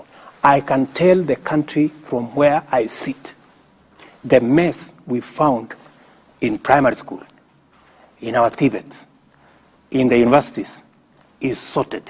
And what is more, I started the agenda of Open University when I was Minister for Higher Education. When I left, it stalled. Again, I want to tell the people, the great people of Kenya, you will now have an opportunity to go to an open university where you learn online. You don't have to go to anywhere, and it is cheaper. Konza City, we are working on the programs now. We are going to launch that university, I think, in September this year. So we'll admit students in the Kenya Open University, where we are going to increase the chances of people going to university because it's much more affordable. You know, you don't have to go there physically. The largest university in India is an open university. The Open University of South Africa is a huge university. I think it has 1 million students. Yeah. So that's the direction we are going. That is the kind of reform, that's the kind of thinking you need in a country for us to move forward. Mheshimiwa Rais, unapoangalia sekta ya elimu na tushikanishe tu pamoja na masuala ya usalama, unapoangalia eneo la North Rift, bado kumekuwa na changamoto ya usalama, na kuna wale wanafunzi ambao walitarajia kujiunga na JSS, sasa hivi pengine hawana madarasa. Hatima yao ni ipi? Ikiwa wanakutazama sasa hivi wanajiuliza, JSS pengine ni ya mijini tu ama hatima yetu ni ipi? Pale North Rift, especially sehemu ile iko na matatizo ya usalama, imekuwa ni ile huyu bwana anaita donda sugu. Anaitwa nini? Donda ndugu. Na sugu ni gani? Ni hilo. Okay. Kwa muda mrefu na miaka nyingi. Na niliwaeleza wale ndugu zetu wanaoishi North Rift la kwamba kwa vyovyote tatizo hii ya watoto kukosa kwenda shule, mashule karibu 20 yamefungwa kwa miaka 5-10, mingine miaka 15. Niliwaambia safari hii hili tatizo tutalitatua. Ndio nimechukua hatua ya kwamba pale katika North Rift tutaweka hema ya jeshi permanent. Pale katika North Rift tutaweka camp ya polisi permanent. Hawa magaidi na wakora na wezi wa ng'ombe tutapambana na wao. Na mimi nataka niwaambie nikiketi kutoka hapa, kwa vyovyote, if it's going to take 10 years, if it's going to take 20 years, they better be ready. Because this story of kids not going to school must come to an end. Mimi nimetoa pesa karibu milioni 100, nimepatia jeshi waende wajenge hizo mashule zote ambazo zilivunjwa na hawa wakora, ili tuwarudishe watoto wetu.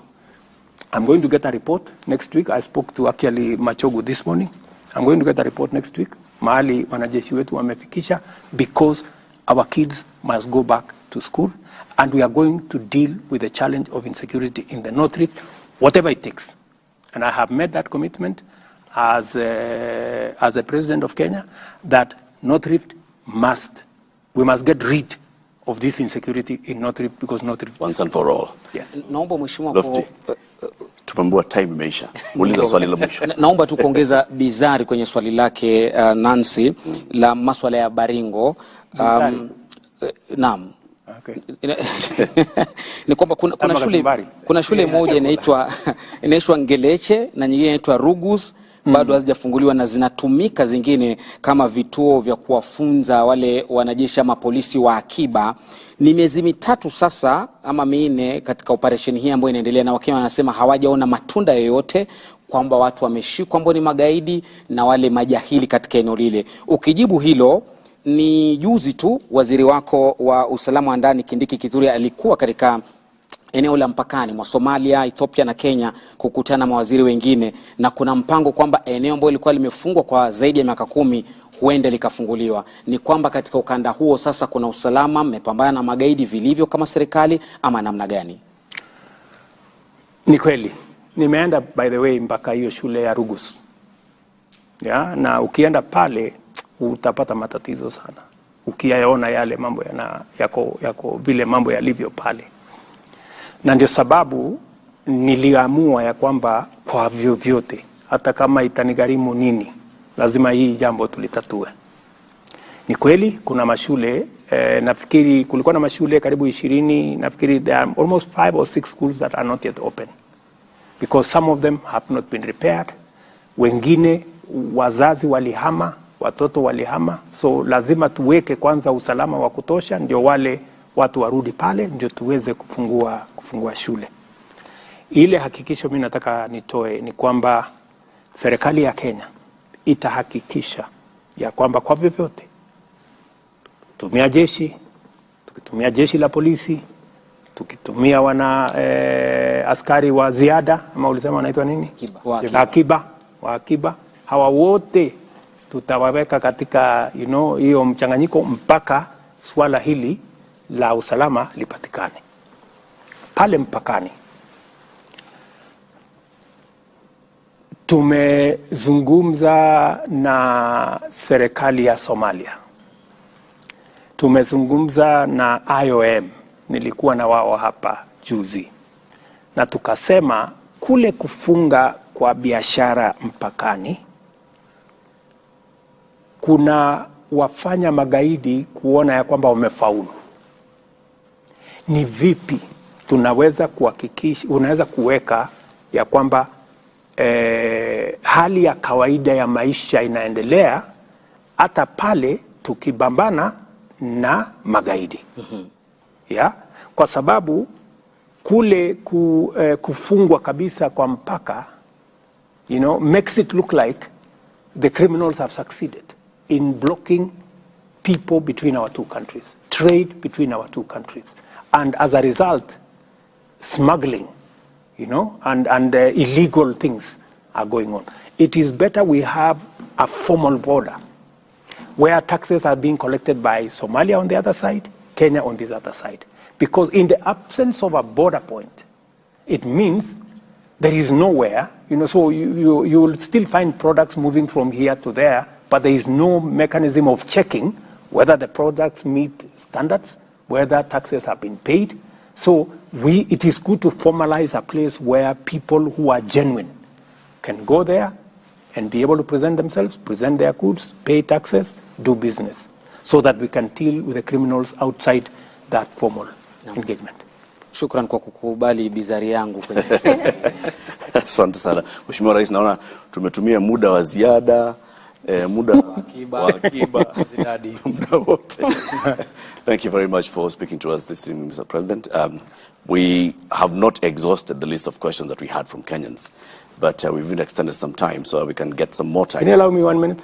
Yes, please. You have to get your closing remark. Okay, before I do my closing remark, wacha niseme tumeondoa ushuru kwa aircrafts, helicopters, parts, engines. Nikasikia kaona watu wengi hapo wakisema unajua huyu president marafiki zake sijui tunasikia hata yeye yako na helicopter sijui katika ile project ya kawaida. Mimi nataka niwaeleze wa Kenya hivi.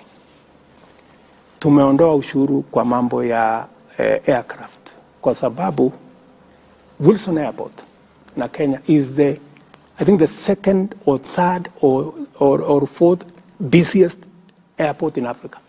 Hii Wilson Airport yetu hii. Na kazi kubwa ya Wilson Airport pale ni repairs, maintenance, and one more. We have a very big ecosystem of engineers and people who work in the aeronautical field who had shifted base kwa sababu wakati tuliweka hii ushuru yote wakahamia Tanzania, wakahamia Uganda. Tukapoteza biashara, tukapoteza ajira. Wilson Airport karibu inafungwa.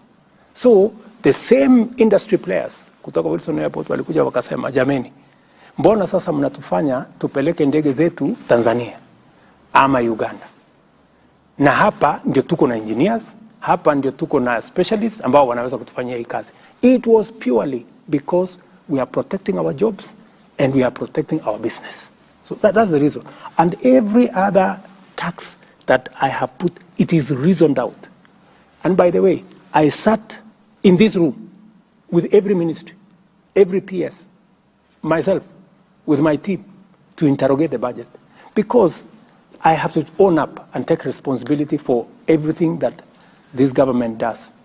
Except, of course, the ones that I cannot, Lakini, to the extent possible, I must be able to answer to the people you say, Dayup. The people of Kenya. Yes, the countrymen and women. I must be able to answer to them when I am called upon to. What if the ladies and gentlemen in the National Assembly and the Senate do not pass the finance bill? Then what? We will cross that river when we get there. But I think I have made, and I will continue to make, a persuasive argument. I believe in engagement. I believe in working with people. That's why I'm taking time to explain myself. I don't think there is any other president who has explained himself the way I do, because I want to persuade the people of Kenya. I don't want to impose things on people. I want them to understand. I want them to criticize what we are proposing. But we must all be objective. Is it reasonable? Does it make sense? Because, we have a country, my friend. And I want to tell you, Latif and this great team, Eric, Lofty. And my dear sister here and my good brother. That this country does not belong to William Ruto. Doesn't belong to the president. Doesn't belong to anybody. It belongs to all of us. We are here. We will fly together or we will crash together, you know. By God's grace, I am the leader today, you know, and I owe it to the people of Kenya and God, who I swore by the Bible to do the right thing for this nation. I must make a contribution. It is not always that you get an opportunity like the one I have to make a difference in a nation. And I want to be understood that whatever we are proposing, we want the best for our country. From where I sit, I understand. Many people criticize, wewe, nani alikuambia ati tunahitaji manyumba? Wewe, wacha hizo. You know, like for example, this fertilizer thing. Allow me this 1 minute. So farmers were saying, we have used DAP fertilizer for all the years. You know, we will not accept any other fertilizer. I know from where I sit as the president of Kenya that DAP is the wrong fertilizer for Kenya. Yet the farmers are asking for it. Did you want me to supply DAP fertilizer to them because they have asked? I said no. I told them, we are not going to use DAP fertilizer, even though you are asking for it. We are going to give you the right fertilizer. It is called NPK, and that's what we are going to supply.